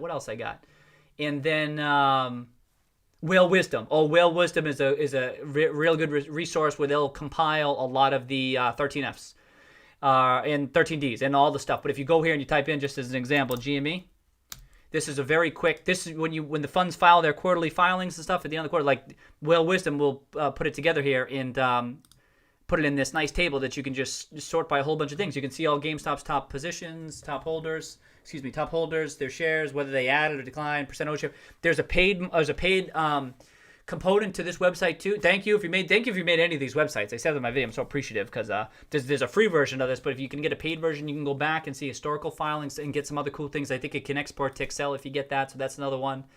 And then I think that's mostly it. Daily, week, and then and then I'll look at the charts. I'm looking at the charts, and then what's this? This is just Seeking Alpha funds. That's pretty much it. That's my thing. People start being like, well, how thorough is your analysis and stuff? I like to think that my analysis speaks for itself, but the actual tools that I use are fairly basic. And then it starts to get a bit more complex with the spreadsheets themselves. And I get my data from ShareRadar, and that's where the fundamentals get pulled in from. And that's all this stuff that you see on these types of spreadsheets right here. Then I just built the spreadsheet. So that's what I mean. So Jordan asked me about a ticker, and then but if I can't see the fundamentals, it's hard for me. And then I can see the fundamentals if I go to the SEC website, which I'll do. I have done for Canadian companies in the past, but I need to be really motivated to do that. There's going to be something that's really up my alley, crazy insider, some crazy narrative for me to have to manually look through the financial statements. Otherwise, I need a shortcut because there's so many opportunities out there. But if something's super compelling, I'd do it. And then I just got, for tracking, the other thing, a big help for me is that I put together this tracking spreadsheet that has all the Roaring Kitty positions. It's gotten more. It's got more and more. I got a video on the channel. It's like 2 hours, though. I apologize about that. I got it timestamped and stuff, but where I walk through all the different spreadsheets I use. If you're really curious about my spreadsheets and how I track and stuff, I spend a lot of time in these spreadsheets. And then I got like the daily movers and stuff, and it pulls in a lot of this information. Like I got insider buying in here, right here. I got a lot of the financial metrics, just a quick take. I got the links to everything else. These links are really clutch for me. I can just quickly pull this stuff up. Then I just use the bookmarks, search engines within Google Chrome. That's sick. So, and then I got what else? That's it for the most. Check out the spreadsheet video if you're more curious about the spreadsheets, because but that's where I do a lot of my work. But that's pretty much it for sources. And then tracking, I track authors on Seeking Alpha too. So, and then you can see what they're commenting on, what they're writing articles about. So I'm on Seeking Alpha a lot, tracking that stuff too. But that's like, you got to track those people, see if their analysis is legit. And if they make mistakes, it's no big deal. Was the analysis legit? Did it work out? Did it not work out? And then you can calibrate them over time. Just like you can do the same to me. You'll see my picks. If they don't work out, they'll be like, Roaring Kitty, what the hell are you talking about? You know what I mean? Okay, I hope that helped then, eh? Okay, makeshift player, trading to be honest. Okay, have some limit sells at 4. Makeshift player. To be honest, I have some limit sells at $4.99.99. That's funny. Okay. Trade in makeshift. Not a bad idea, but hey, it could be wrong and it could go huge. Yeah. Some limit sells. Okay. Makeshift player. Dude doesn't shop. Have like a PE of like 9K. Yeah, it's something insane. You talk about, I know I'm probably catching up, but the growth multiple. Yeah, forget about it. I mean, Shop's a special case because could be a huge secular bull market for its particular business model. But even still, your point stands. That's what I mean. Just imagine people, not only that GameStop's going to survive, but it's a growth business. Forget about it. Just that's because GameStop trades so cheap. It trades so cheap that it just needs to be just a different lens. Hopefully we're seeing it unfold right now. You don't know, but that's my thinking. But if it may take time for it to be viewed as a growth model, that's what I said. That could take a while. We'll see. Makeshift player. I think if a short squeeze happens, they have to buy off the ask, so it could potentially go crazy high if people realize that, right? Yeah, it could go crazy high. Makes your player, yeah, it's Trey. Yeah, it's nuts. That would be great if they could go into shop territory. Of course, I trimmed my shop holdings to buy into GME. It's still up. No pre-orders available now. It all sold out. Damn. Okay. Trey, yeah, it will be great. I don't know if it will peak and drop as well. I'm relative to. Okay, you talk about shop. As far as I know, it hasn't even restocked. I mean, Trey, I mean, like every stock is going to ride a wave. Hopefully, though, it's a boom and not a bust. Right. Jordan. Jamal St. Pierre. Any thoughts on, are we related to Jordan? Is it a family party? Any thoughts on option traders exercising in the money options to spike the price since the stock is so heavily shorted? 7,500 in the money options under $9 next Friday. Oh, I have no idea.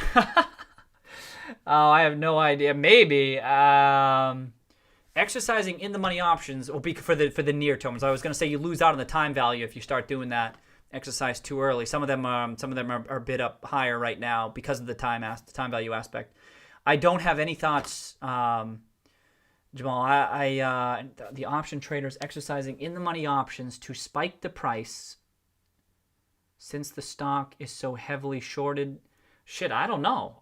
This is above me. This type of strategy I'm not too experienced with, so I'll just say no thoughts. But I'm gonna think about what you said. Could it trigger anything? I don't know. I have no idea. We got a lot of people talk about different things that could happen and all this stuff, and then the quad witching and stuff. And I don't know. Maybe, but I don't know enough about it to even voice an opinion. Usually when I get to that point, I'm just like, I don't know. Thanks for sharing. I appreciate you sharing, especially when it's not something I think about often. I don't even know how to respond. I don't know. I'm not smart enough for those types of strategies. I'll tell you what, though. If something happens next Friday, I'm coming back to this live chat. The live chat worked on the live stream, so we tested it out. If I didn't play that damn video, if it was still going to land, it worked. So I'll do that again tonight. I got to find another song. But I'll tell you what. If it spikes like in the next week or on Friday, I'm coming back to this live chat. I'm going to reread what you just said. And Trey asked too, how does that process work? Yeah. Oh, geez. Oh, I'm way behind. Makeshift player says resistance. Sorry, makeshift player. Reses. You're all good, man. Cheers. Thank you. Cheers. Uber Kicks. It's also worth adding context around that 1190 after the drop was post the decision not to sell the company in early 29. I agree. So for what it's worth, Uber Kicks. Yes, I've been long since 2017. Uber Kicks. Get your cheers, Uber Kicks. Uber Kicks been long since 2017. Damn. Also averaged down hard as fuck. Note my short-term reference post above. Ah, shit. Okay. So first of all, the one thing I'd like to say about this is, to your point. So when I've been looking at these charts, to your point, Uber Kicks, I've been kind of disregarding. I think I said this in one of the videos.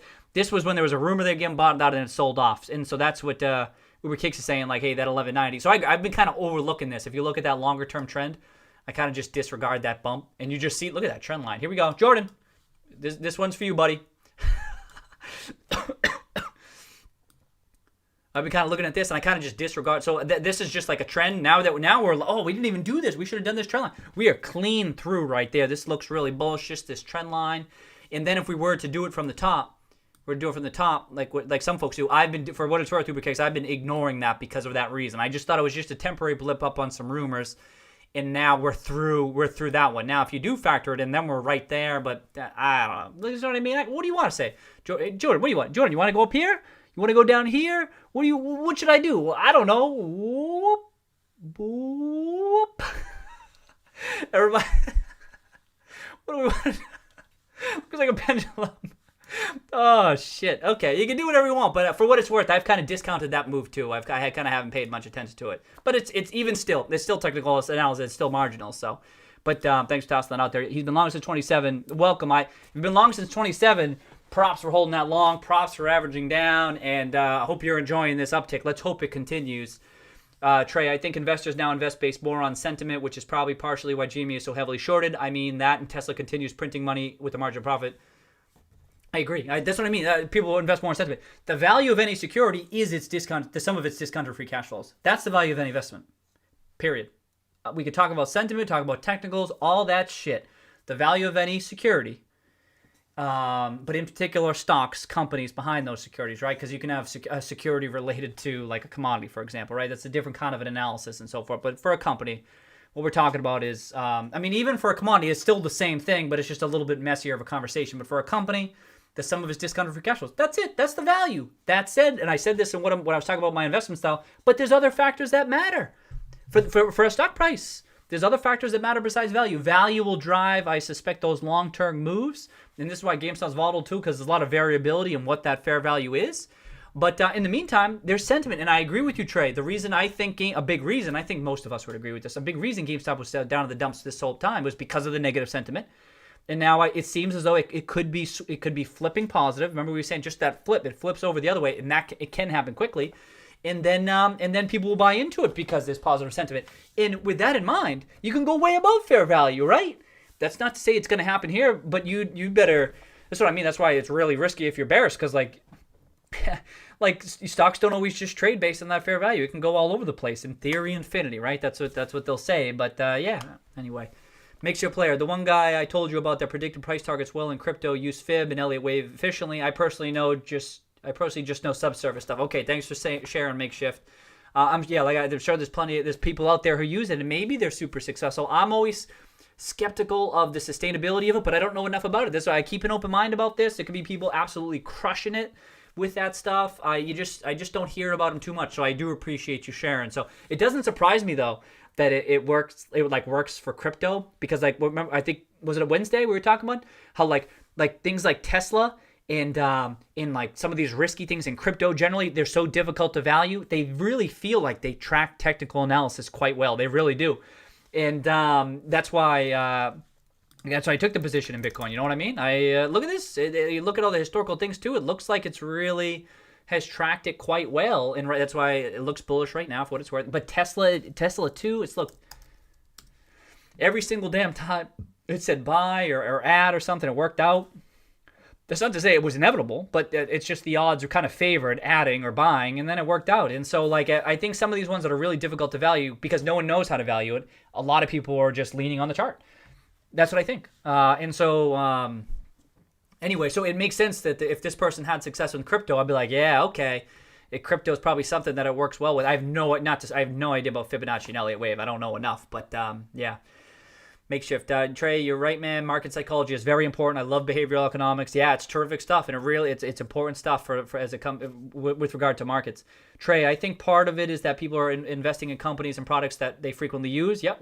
That's definitely it. And if anyone read Peter Lynch, I always think that's. I read the Peter Lynch books too. They're great books, but I think for some people it's like the first book that they read, the Peter Lynch books,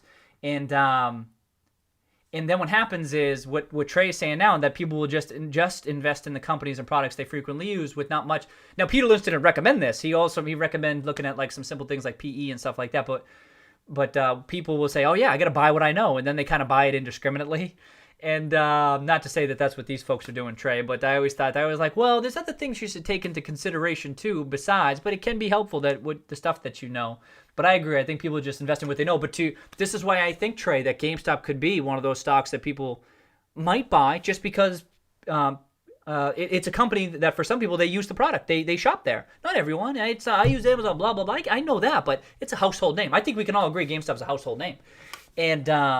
And then layer on all these other what I consider positive attributes, and then you could envision GameStop becoming one of those stocks. Maybe it doesn't, maybe never, but you can imagine it, right? Whereas for another stock, for pretty much every other top stock in the Roaring Kitty portfolio, like I don't feel that way. You know what I mean? No one even knows these companies exist. No one even cares. No one cares about these stocks. Go try to find an article about them. No one even cares about these stocks. Some of them, I'm exaggerating, right? But like RFP, no one even talks about that stock. New Gold, I know some gold miners. Oh, I did see it had broken above too. That was sick. Oh yeah, I didn't even see what the portfolio did yet. But GameStop is one where I go, that one's a little bit different than just about every single one here. Yeah, every single one. Maybe Fossil. More so the retail names, right? But in the retail and tech names, but nothing else here. Nothing else here. Whoa, Travel Centers is a top 20.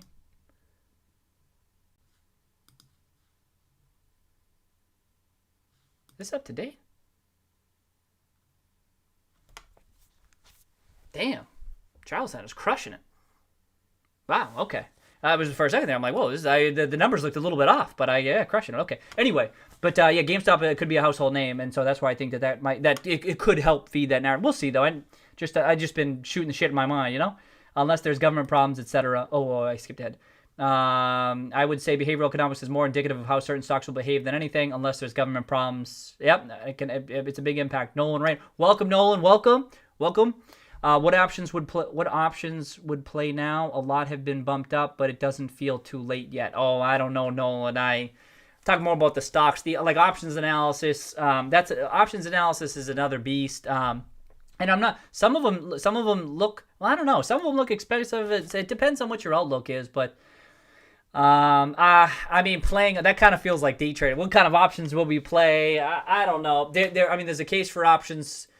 I say in one of my videos how with options you gotta like time them right? Because then what happens is as the stock starts to get volatile, they get bid up a little bit. They start to get expensive. It can be tough. You can still make money on them, right?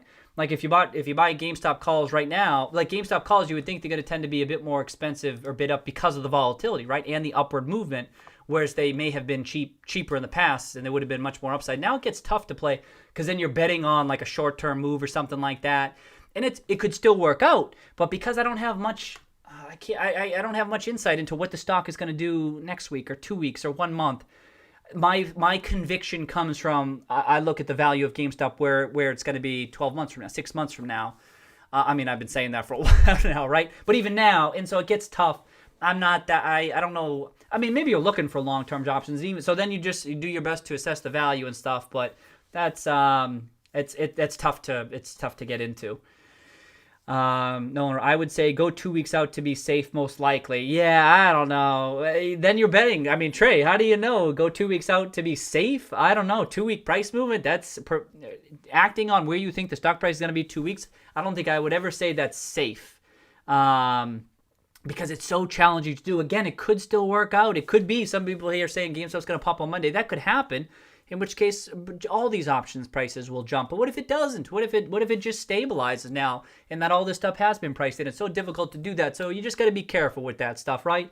Options high risk, they can be complete wipeouts. So, but when we say the feel too late, so when I say feel too late, I don't know with regard to the options. It just depends.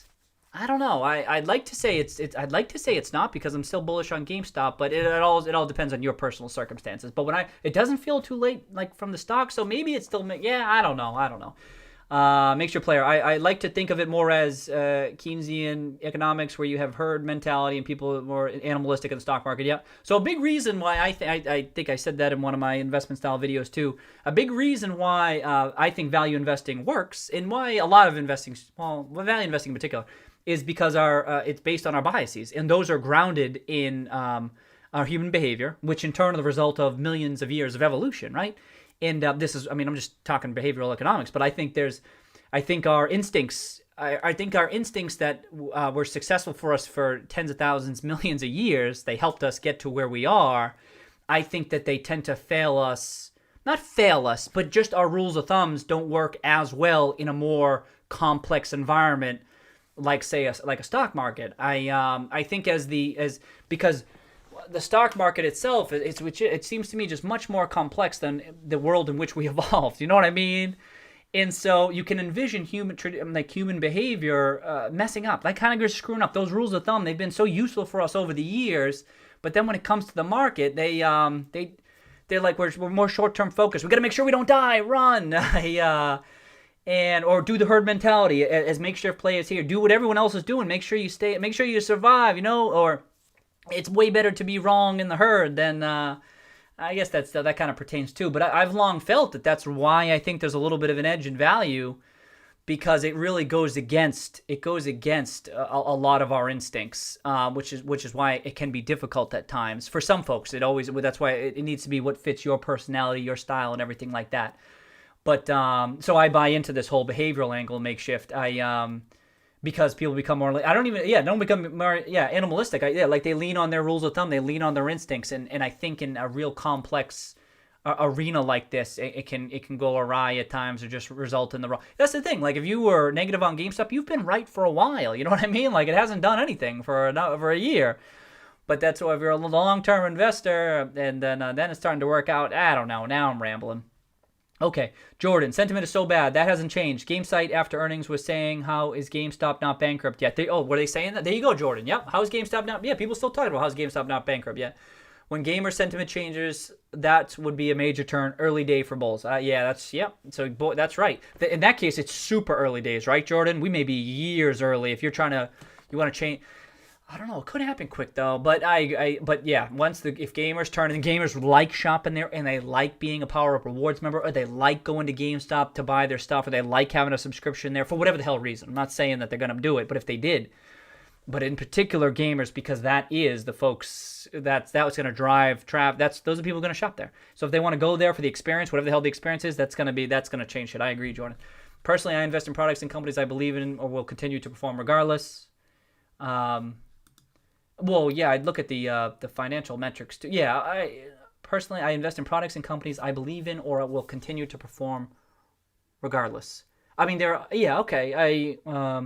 other factors that matter too, but I know Trey knows that. Yeah, because this is a part of your conversation. I apologize, Trey. See, I start reading one-off comment and I don't have the context. See you next news day. Cheers, Kitty. Welcome. Cheers. Look forward to sharing a meal of bear meat with you soon. Cheers. See you next Tuesday. I think I see you on Twitter there. Okay. Cheers. Welcome though. Welcome. The meal of bear meat with you soon. Oh boy, can you imagine? Whew. It's getting spicy. It's getting spicy out there. Whew. Alexander Mannon. Welcome, Alexander. Welcome. I am just glad because everyone talked crap about GME and a few of us stayed long with it, and it's starting to pay off. Third time I've watched your show. Great job. Keep going. Thank you so much, Alexander. Cheers. I appreciate it. I mean, to have the repeat viewers here, right? That's sick. That means I like to think that means we're having a good time here. And thank you for sharing. I appreciate that. I agree. For those folks, you've been long this whole time. This is just it unfolding. And all you do is enjoy the ride. And for some folks, it may even make sense for your style to add on the way up. That can apply too. But I agree. It's starting to pay off. Cheers. Makes you player. I have branched down to a bunch of growth stocks. Okay, so you're talking your investments now. Sick. Wait, is this true? Yeah, shop is huge. Okay, so so you get some Shopify bulls here. Looks like Shopify bulls. I will say that the business model does look. I no position right now, but I had seen an analysis a couple of years back that I looked at later, and I thought it was it seems like a very interesting business model. And to say nothing of the current valuation, I don't know what it is. I don't care what it is, but the business model itself, I'm like, damn, that seems like a pretty good business model. Doesn't mean it's a good investment. Could be way overvalued. I have no idea. I'm not dialed into it, but the business model itself, I'm like, yep. That's a good one. That seems like a good one. But again, every stock, no matter what the background is, no matter what the business model is, what the price, like it can be a good investment or it can be a bad investment. It depends on the price and blah, blah, blah, blah, blah. Don't go looking for advice. Go looking for knowledge. Make your own decisions like a responsible adult. That's Trey, yeah. Makes your player Tesla to moon. Did you see the leaked battery? That leaked battery? I didn't see any of the Tesla stuff. Wave Mint, welcome, Wave, welcome. I think Ford is undervalued like GME. Thinking about electric vehicle demand in the future. Maybe my next investment. Yeah, those ones, it probably relative to other ones, I could imagine Ford being undervalued. I've looked at it a couple times. It's not a deep value investment, I didn't think. But thank you for sharing. What's the chart look like? Just curious. I mean, that's a big famous stock. Oh shit, the chart don't look bad. You know what I mean? Then you back out. It looks, I don't know. It's just the chart. It's good. For all I know, it's a three bagger. I don't know, but okay. Hopefully, dry tech, the 1,000,000-mile battery. Talking Tesla, but they don't push in the R&D. Hey, this is sick. Y'all having a conversation about Tesla and stuff, huh? Be like, Ron Kitty ain't even gonna get to this shit this stream, so we just gotta chat. Dude, I really hope it is the biggest game changer. Yeah, I'm keeping my eye on it. Unity game. Oh, the game engine IPO today. Oh, shit. Is that what that was?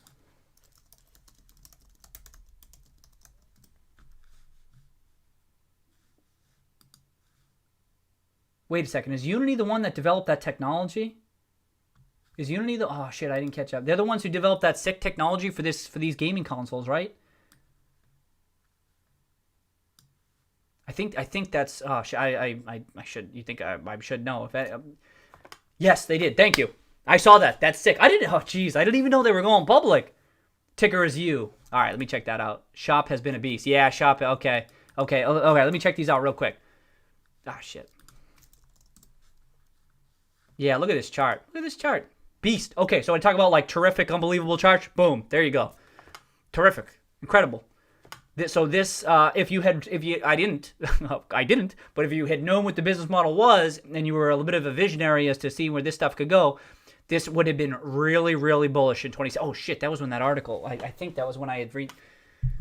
Shit, missed opportunity. This what I wasn't really. That's my styles. My styles evolved over the couple of years. You know what I mean? It's fine. I don't feel. I say shit because I'm. It's like, damn, I missed out on it. It's not a big deal, but like my style's evolved over the past couple of years, and I probably wouldn't. I probably just ignored it, right? But now that I know what I know about the business model, I'm pretty sure that thing that I had read was 2017. This breakout here would have been super bullish. All that upward space, and it IPO'd, and I assume many people were saying it's overvalued and all this stuff. But if you can model the growth, it gets really messy, and maybe it's not high conviction, but you would have dabbled in it. Look at this. What is this? The weekly? This chart looks really nice, and it just looked terrific the whole damn time. Look at this. It never on the weekly. It barely ever got. This would have been an adding opportunity. It's testing the support. See what I mean?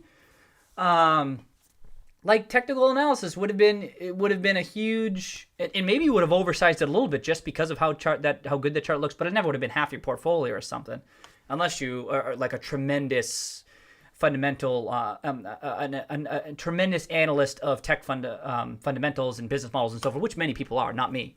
But look at that chart looks great. What was the other one? Oh, Unity. Shit, that's sick that they. Oh shit. So it's up 30% today. So boom, boom, boom. Wow. And so, but I tend not to deal in the IPOs and stuff. But that's a big because it looked like there was like open source and stuff too, wasn't it? Your puts fantastic on fantastic. Okay, let me just scroll up. I'm catching up. I think I'm catching up.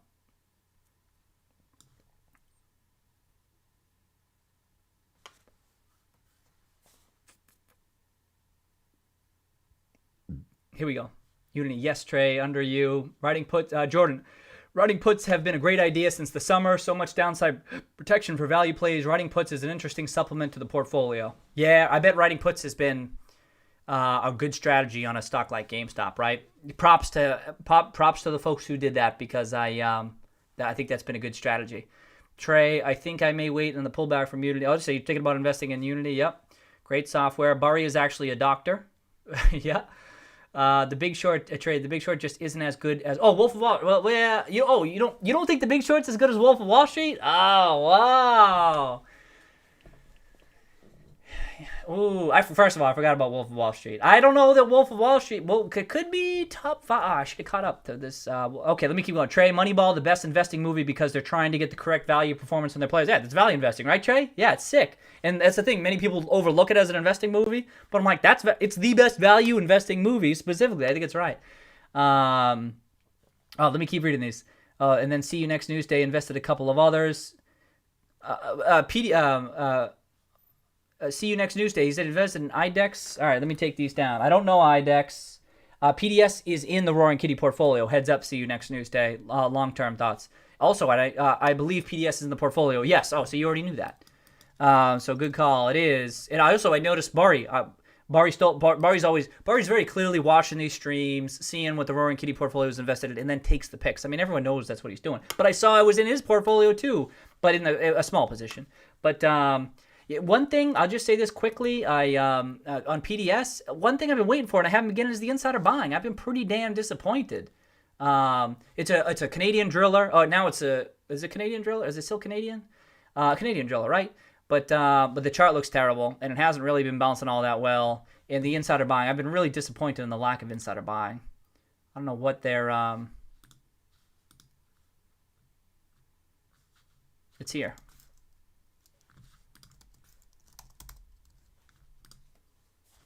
What are they doing? I don't understand the...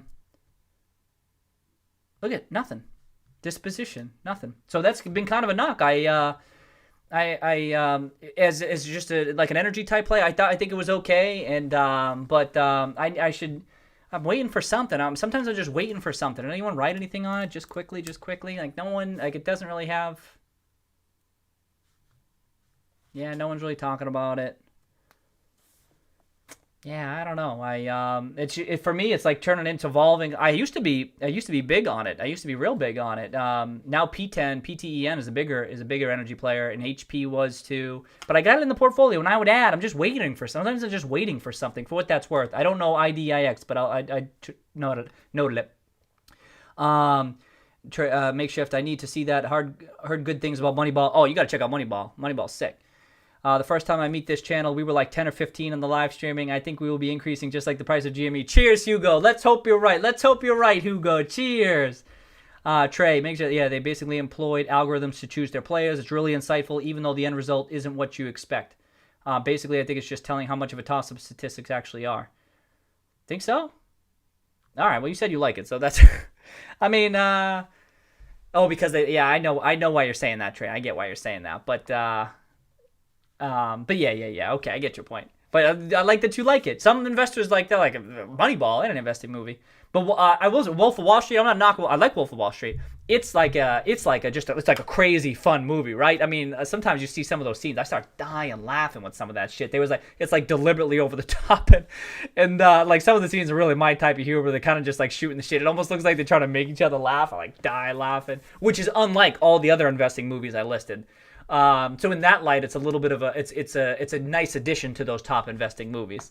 But they kind of like, F it, let's just go do our own thing and let's go crazy with it. And that's like, remember how I say I like to diversify all these different perceptions of a particular topic or stock or whatever it is. And I think that Wolf of Wall Street does that. And ads be like, TJ Cox wants you to pay your taxes. I don't know what that is. First of all, Dashmates, welcome. Damn, I don't know what that is. Did I miss the context? Shit, I suck. I'm all over the place. Jordan, there is an over-the-counter. There's an over-the-counter. I would need to find. Right. Take it to that, though, for the over-the-counter. What? Yep. PS5 sales may be impacted since some sales will still be on PS4. Not sure, but we'll see. Yes, so some sales will be PS4. And remember, yeah, because they're rolling out some. Yeah, we'll see. Okay. Make sure player didn't already buy in the Japanese market heavily. Yeah, hasn't he been buying into some international one or South Korea and then Japan? And that's the thing. Yeah, I need some more of those damn international shit. It's inexcusable. Let me make a note. So what happens is I'll look into it and I don't find it, and then time passes and I'm like, all right, it's time to look into it again. And I haven't looked into it for a while. Oh, they renewed their share repurchase program.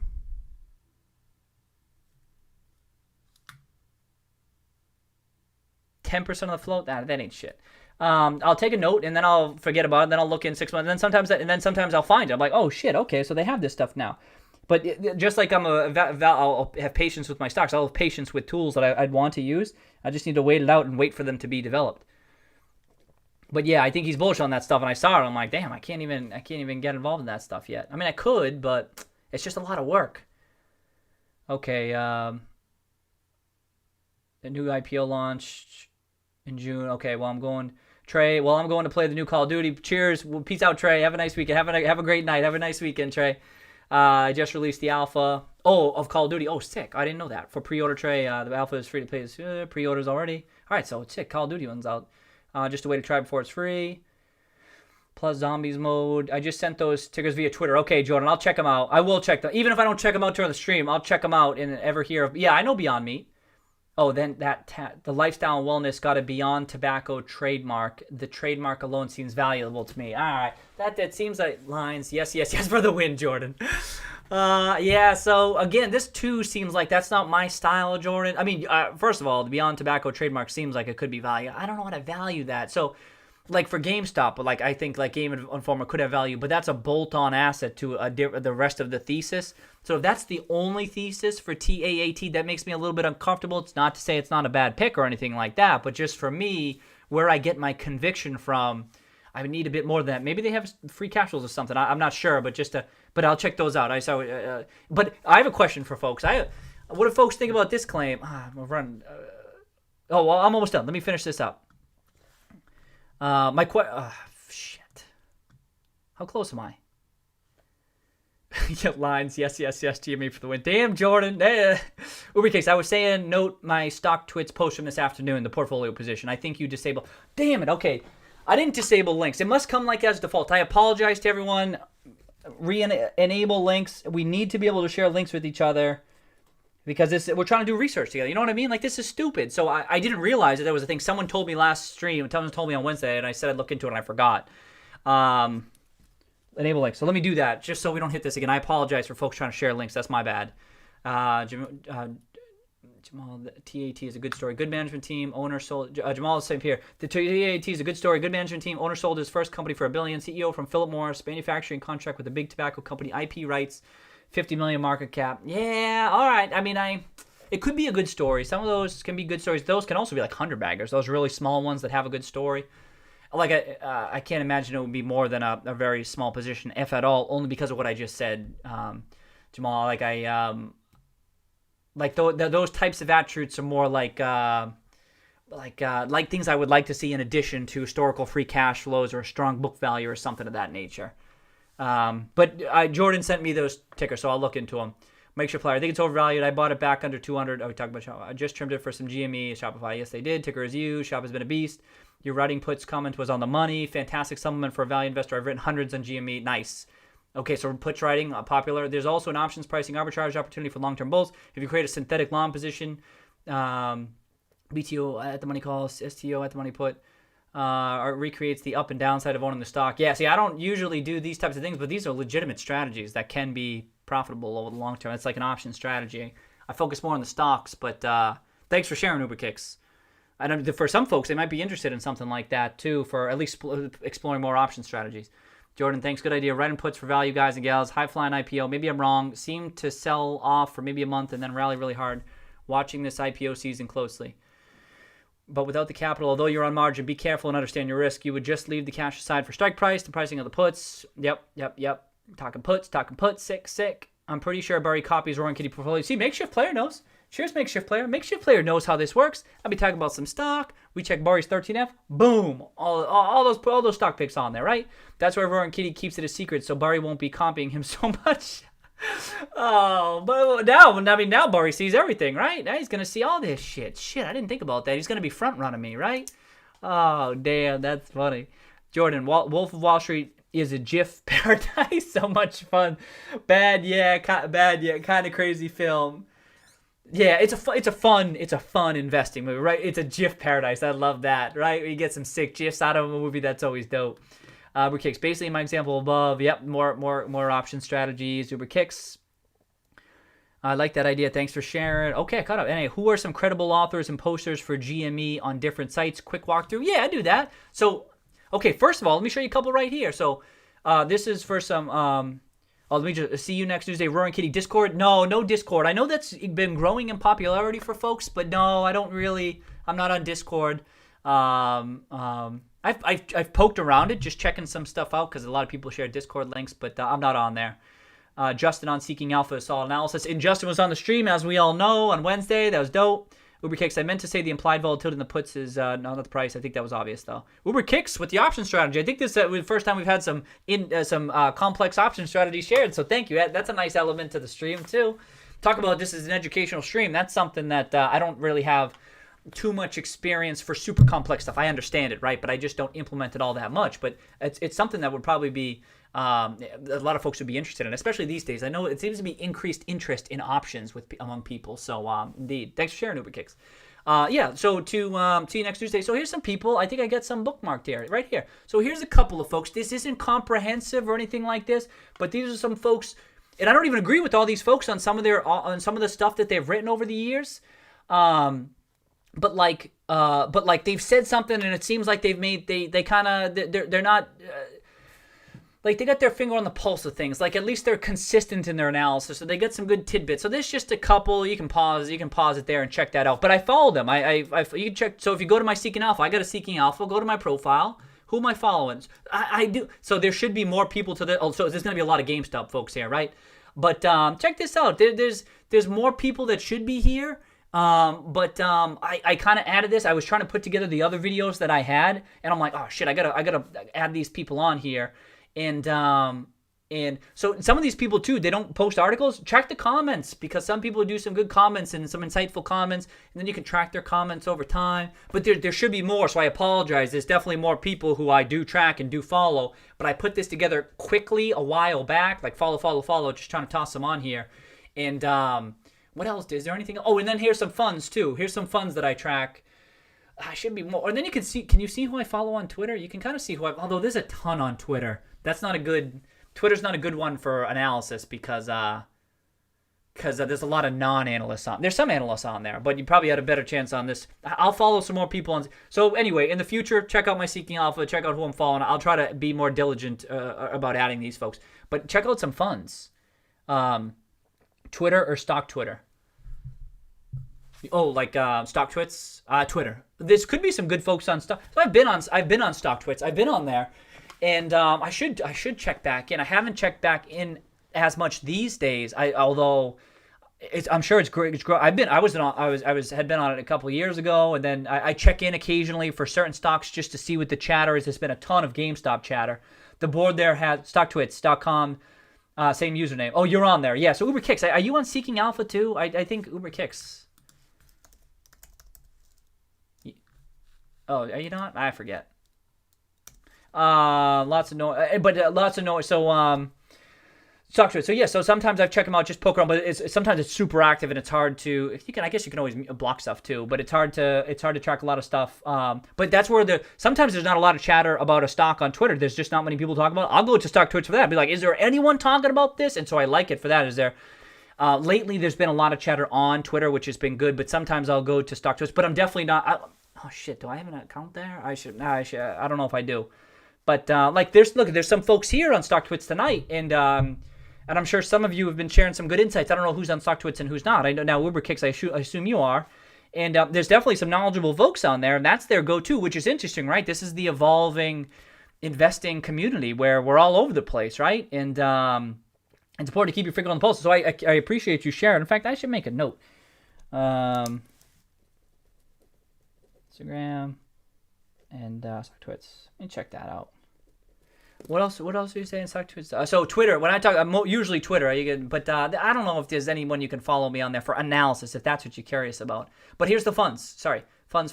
Just so you can see. If you want to check out some funds, you go to Whale Wisdom. Type in a couple of these funds. There's no analysis on there, but it's a good screening tool. So you get a couple of tickers, and you would track these people over time and see how the analysis unfolds. And you think, oh, Burry's invested in this. Toll's a value firm. Greenlight, that's Einhorn. Fairfax, that's the Canadian Warren Buffett. Baupost, that's Klarman. Abrams, he was formerly of Baupost. And then so you can go through all these, but not analysis. If you're looking for analysis, it's not helpful. But it's going to be a good starting point for screening. Here's another set right here. You can pause this after. And these, just because they own a stock doesn't mean you should buy it, right? It's like a screening tool, and then see how they perform over time. What else? I think that's pretty much it. I need to follow some people on Twitter. Oh, and I've been liking some people. I feel like some people. I've been liking some things on here. Actually, you might be able to. Any folks here? I forget. There's some new names I haven't even seen before. I gotta be more diligent about that. Okay, lots of noise. Okay, backwards compatible consoles guarantee GME. Oh, excuse me. Okay, Uber Kicks. The board has some excellent original bull researchers. Thanks for sharing, Uber Kicks. I don't doubt that. I don't doubt it. I think there's been some legit bull GameStop, right? But really for any stock, they're all over the place. That's why it's important. Try to track them down. You got to find them. Go look far and wide. Look on YouTube live streams. You know what I mean? People won't even come across this, but thanks for sharing. I will check that out. George, welcome. Backwards compatible consoles guarantee GME relevance for the next 5 years. I agree. Yeah, relevance, a big beneficiary of it yet to be determined, but I agree. People who said that they're going to zero, that there's nothing left, I think that's ridiculous. I agree, George. I agree. Uber Kicks, lots of noise. It takes time to separate the wheat from the chaff. You're talking about stock twits. Yep. Lots of noise. Same thing with Twitter. Lots of noise. You just got to you follow it for a week or two, and you start to pick up where the noise is and who the good folks are. Uber Kicks, George, absolutely great interview with Sony CEO discussing that even PS4 will have 3 to 4 more years before being sunset. Washington Post article.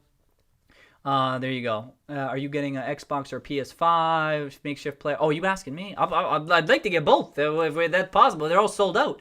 Someone was saying GME should turn into a StockX for collectibles. I don't know. What's StockX? Is that a thing? Oh, interesting. Oh, I gotta look into StockX. I'll look into that. What's your opinions on StockX? I don't know. I actually don't know them that well. If you'd share, But and then with the games would be collectibles down the line. There was some articles out there talking about how collectibles are thriving. I mean, people still do buy CDs and records and stuff, right? That's not really the GameStop angle, but it's something to think about. Wow, we got through the comments. It only took me 2 hours and 45 minutes. Well, that's because I blabbered on at the start of this shit, right? Steve Stunk, Margin Call is a good movie as well. Steve likes Margin Call. That's another one. What's the other one? What's the other one that was like Margin Call? I thought there was another one that was like Margin Call. A whole bunch of them came up. Maybe it was Big Short I'm thinking of, right? Yeah, there's a whole bunch of them. Oh, shit. Okay, what are we going to do now?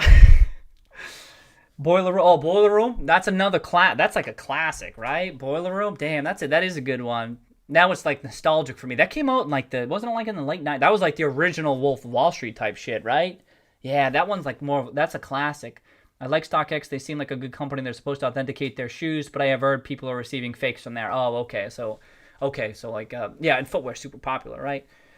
The behavioral economics discussion earlier is a great point that I'd not even considered in my thesis. Appreciate it, y'all. As people interface with GameStop more this fall, winter, Robinhood money will flow in. We'll see. We'll see, Uber Kicks. A lot of people have been talking about that. Robinhood and a lot of the folks, we'll see. It could still happen. It could be yet to be seen that as we get closer, more and more will come. We'll see what happens. Okay. X out of some stuff. So let's spend some 10 minutes doing some research here. All right. Okay. Research time. No, we only got time. Oh, it's Friday, so there's no X out of some shit. X out. Oh, damn. What's I got? I just want to see what moved today. I want to see what moved. In the broad market, got a little bit slow. Okay, so so emerging down a little bit today. Oh, that's interesting. I always say that these tend to like proxy for value. They're all kind of group them all the same. They're down a little bit. S&P down 1%. What's that chart doing? All right, it's coming. It's definitely looking a little bit bearish, huh? Boy, it's right at this level too, though. Okay. Lumber. Oh, is lumber coming back to earth finally, huh? I mean, this was inevitable, right? Nothing can go. It can't go up forever. Props to the people who shorted that stuff. Yeah, okay. Come back to earth. Keep going. Coffee. Wheat was up. Speaking of wheat, separate the wheat from the chaff there, huh? Wheat. What was corn doing? What's it at? 378? Okay, so it's kind of in that ballpark range. All right. Kind of a quiet day. Some stuff down, but nothing crazy down. There's not a big down day or anything like that. That's cool. S&P down. But yeah, look at the charts. I mean, it's more like the trend and stuff, right? All right, so kind of quiet, though. And then on the risks side of things, what's oil doing?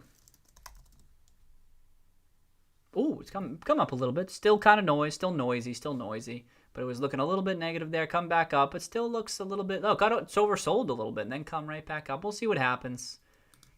It's good. I mean, it needed to bounce back, or else it was going to look really bearish. How about on the weekly? All right. Nothing definitive yet. Just curious about it. And then gold. What's gold at? What's the price point? 1967. Doing nothing. Okay, so there's not much happened this week, except for GameStop. Okay, in the portfolio? Okay, what do we got? Methanex. Well, GameStop, it kissed that high, and then it was just up 3%. Okay. Methanex. Oh, Methanex making its move. Sir. Oh, it's a top 10 position now. When did I add? I think I added back then, and then it kind of took a while, but it's moving back up. It was FYI, there was some insider buying on that with the fund and stuff. Oh, that's sick that's taken off. Top 10. Dope. PBF kind of just bumbling along, right? It was looking a little bit negative there. There was a little bit more insider buying from that slim family. RRC hanging in there. Now I'm kind of... Oh, TSC. I saw TSC had a big up move. Look at this one. Look at this chart, too. It's looking good, huh? So nice. This was this is a solid play. This was at times my top position in the portfolio. It's been like a top 5 position in the portfolio since March. It's been at times it was the top position, and I felt good about it, and it's always just bumbled around, and it's been a solid play, and I'm happy with how it's been a slower mover. It hasn't been some big gangbuster mover like some of them. Like New Gold's been crushing it. I got really lucky on this timing. Not as crushing as some other ones. He's got some 5-baggers and 10-baggers in here, right? Like RRC's up big. Some of these are up 3x and 4x. So something to be in mind. Just because you see these portfolios, like I say this all the time, doesn't mean it's a recommendation. Some of these are up here for different reasons. Some of them are at the top of the portfolio just because they've been crushing it. Oh, RFP above 5. I never got that opportunity. It was already a big position, right? But I never really got that opportunity to add back into it. I wanted it to be even bigger. Damn. CNR, I said CNR was down a little bit yesterday, but everything's kind of in that same. I'm starting to get back in the swing of these price points, and these price points like all look about the same. I saw Maxar taking off a little bit. That was good. Starting to make a move, breaking out above 30. Sick. Water. Remember that had that big move up, and we didn't even know why the hell it did that? That's coming right back down, huh? I had no idea what the hell was even going on there. But is there even any news? What time we got? Oh, I gotta be quick. Nothing. I kind of just wanted to see what was moving. 11% TGB. Damn, look at this thing, huh? How many times I pulled this up during the stream and be like, look at this. Whoa. Damn, I don't think I ever added up. That's why it's up. The average cost is like low 20 cents. It's like 22 cents or something. Damn, and I never added on the way up because I just thought I had so much other exposure to the commodities and it was kind of it's a speculative play. And I haven't trimmed either. I don't even think I've trimmed shit. So, and it's still only the 26th position of the portfolio, which is a little bit disappointing. It's like a 5x, right? But when you get those big winners, you'll got to buy them up and buy on the way up. You know what I mean? That's how you can make some money. And so when you're up 5x on a stock and it's still not even in my top 20, damn. A little bit of a. I mean, and part of this. Well, no, I was gonna say it's a small percentage of the portfolio, but that's because the whole portfolio has gone up too. Bummer. That's okay. Okay, thanks for check that out. Thanks for check that out. Anything besides GME you've been adding to your portfolio? Thomas Barton also making a good point on Twitter. Yeah, we talked about Thomas Barton, Steve. We talked about Thomas. Oh, on Twitter tonight during the stream. Oh, he made some more comments during the stream? All right, maybe I'll check that out. Anything besides GME you've been adding? Not much, Jordan. I know, not much. I haven't been doing much. Sometimes I get lazy, and I'll tell you why I get lazy. Sometimes it's on purpose. It's because things have kind of been working out in favor of GameStop. And also, not much has been happening. Not much has been happening with the portfolio. Like I say, a lot of these price points are looking very similar to what they were beforehand. So I haven't really been doing much. Sometimes I'll go in. Sometimes I'm doing stuff. Sometimes I'm not doing stuff. So there's not been much to report right now. In fact, I think a lot of these are largely unchanged for what that's worth. I kind of just been watching things, and not much. There's not many moves happening in either direction. It's kind of just like stable, and values like kind of incrementally outperforming. So I've kind of just been watching things. I go in phases where I'll do rebalance, and then I'll be like, all right, now I'll just watch. I feel like I'm kind of in a watch mode right now, plus the GameStop action too, but I'm just kind of watching things. So good question. Feel free, and you can ask me that too. I tried to, I mean, there's so many positions, and if I'm just doing a trim stuff, I just forget stuff, but generally speaking, not much. I think there's a tidal wave coming. The shorts are going to get caught without their shorts and lose their shirts. shorts. We'll see, Uber Kicks. We'll see. Steve Stunk, I've increased my position a few times now. I think we will look back in the not so distant future and say $10 a share was a steal. I don't know about steal. It could be. If GameStop successfully turns around, it could go 40, 50, $100. Like it's conceivable, even if it's not necessarily likely. In which case, yeah, then it's still a 10 bagger from 10. So that's definitely a possible outcome. So, yeah, Jordan, likely over 10 is when something big will really happen. That's what people have been saying. If it breaks above 10, that's when the shorts really start to get nervous. I don't know. It seems to make sense, kind of. I kind of get what you're saying, but I don't put much... it's not high conviction, but I'm very... well, let's test. It's an experiment. Let's just see. Let's see what happens. If we are right, likely over 10. I missed Maxar. That was a great play. It's still... So Maxar is one of those, yeah, it's got like some interesting upside still. You know what I mean? It was... I may have. Did I trim? It seems. I thought this was a bigger percentage of the portfolio. I got lucky on this. I owned it before, and I got lucky averaging down. I averaged down right at below 10. I added up, and so that I definitely have been trimming along the way because it would have been way bigger. But it has one of those. Look at the chart. It has one of those ones that like has asymmetric upside, but it's really difficult to value. That's why I was happy when I had seen that Burry had bought it because I bought this first. Then that I joke about Burry still in the picks, but that was one that I was like really excited about because it doesn't have value investor written all over it. It has like weirdness written about it, and I'm like, and then I saw he bought it, I'm like, sick. And really difficult to value, and it's kind of a mess. But if it did work out, it looked like there could be tremendous upside. So I had been buying it below 10 back in the day, and then it was working out, and I was like, this chart looks great. And then when it sold off, I added more, and then here it is. It's continuing its trend, so I thought that was sick. Uber Cakes added 10K in the money options around that after earnings. Jonathan Prather wrote an excellent short squeeze trilogy that proved to me that deep out of the money options at the time were fundamentally undervalued. Yes. Those were good articles. We checked them out during the stream a couple times. I thought those were good. There weren't many articles dedicated to options, and so I liked that article. He did in a couple of articles that he was really talking about that. Like I said, I like to diversify my research. I think that was good. People talk about bullish, bearish, but even the option strategy as well. I did see that. I like that article. You invest in commodities often, not directly makeshift, but I invest very heavily in commodity companies. So here's the portfolio breakdown. Look at all these energy, materials, and that's over 30% of the portfolio. So not directly, but by way of stocks. Government contractors will always be in fashion, in my opinion. Yeah, that's frequently a play because you got like a steady customer, right? Steady customer. If Dave & Buster's files for bankruptcy, huge upswing after restructuring. I have no idea. I did invest in Dave & Buster's. Is it in the portfolio? Is it play? Play, right? Got time to just check it real quick. Nominal position. So I was in it. I sold out. I think I sold out because I was I got the bounce, and I was like, I don't know. From here on, that turned out to be a good decision. Yeah, believe me, I make wrong decisions. This one turned out to be a right decision.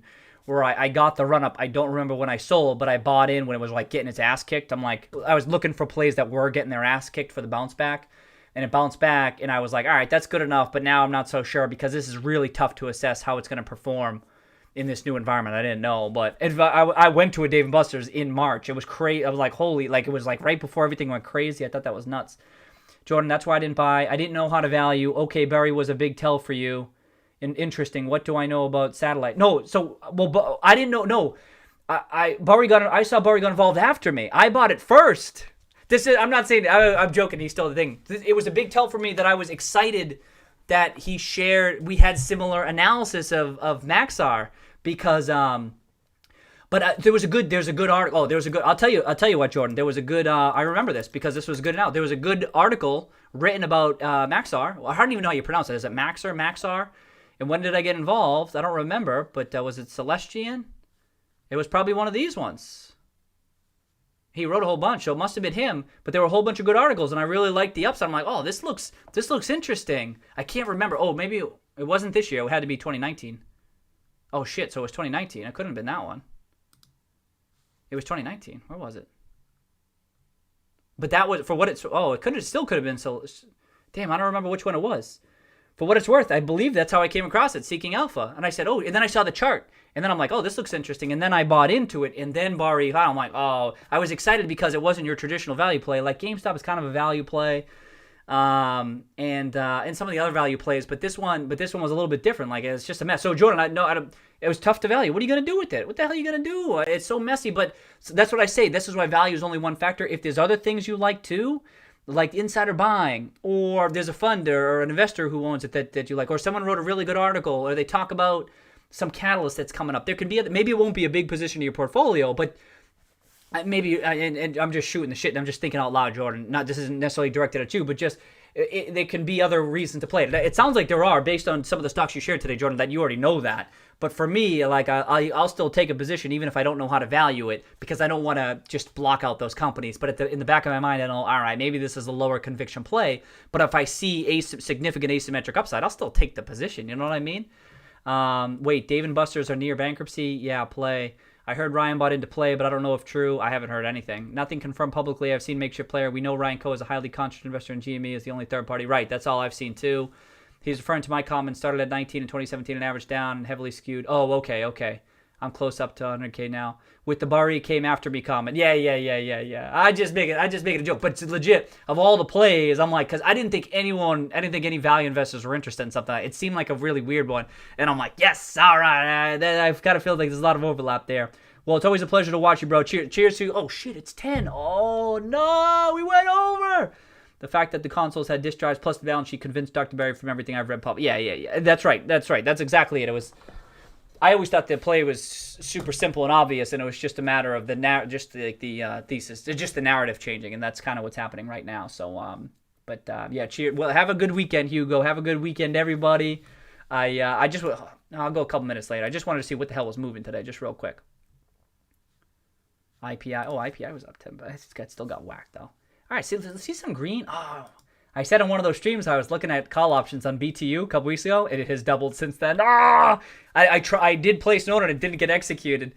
I remember I mentioned that at the stream. I didn't, and then of course it doubled. Damn, it looked like if I was figuring if it took off, it would go up big. I don't even know if there's been news, but damn, okay, shit. That info. That's for the info. Oh, thanks. Enjoy your weekend out. Peace out, Jordan. Peace out, Laurel. So some red today, but some green too. So yeah, it seemed like, oh yeah, this Dave and Buster's.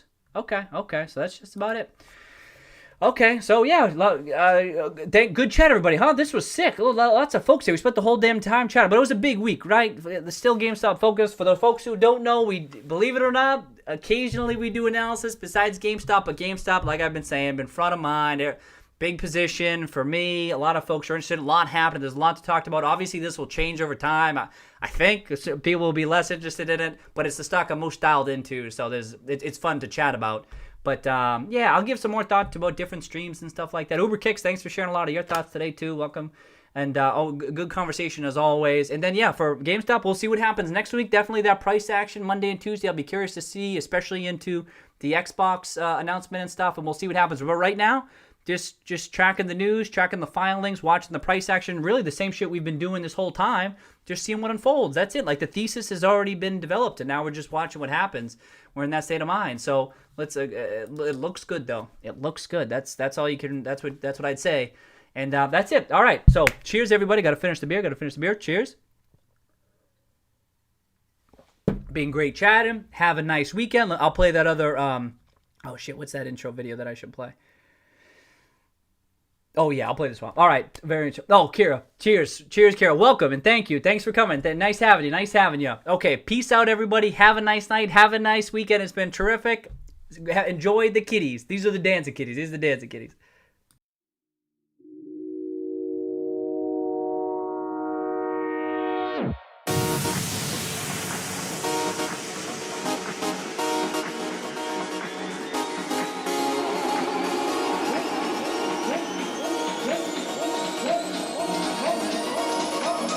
Funky, y'all.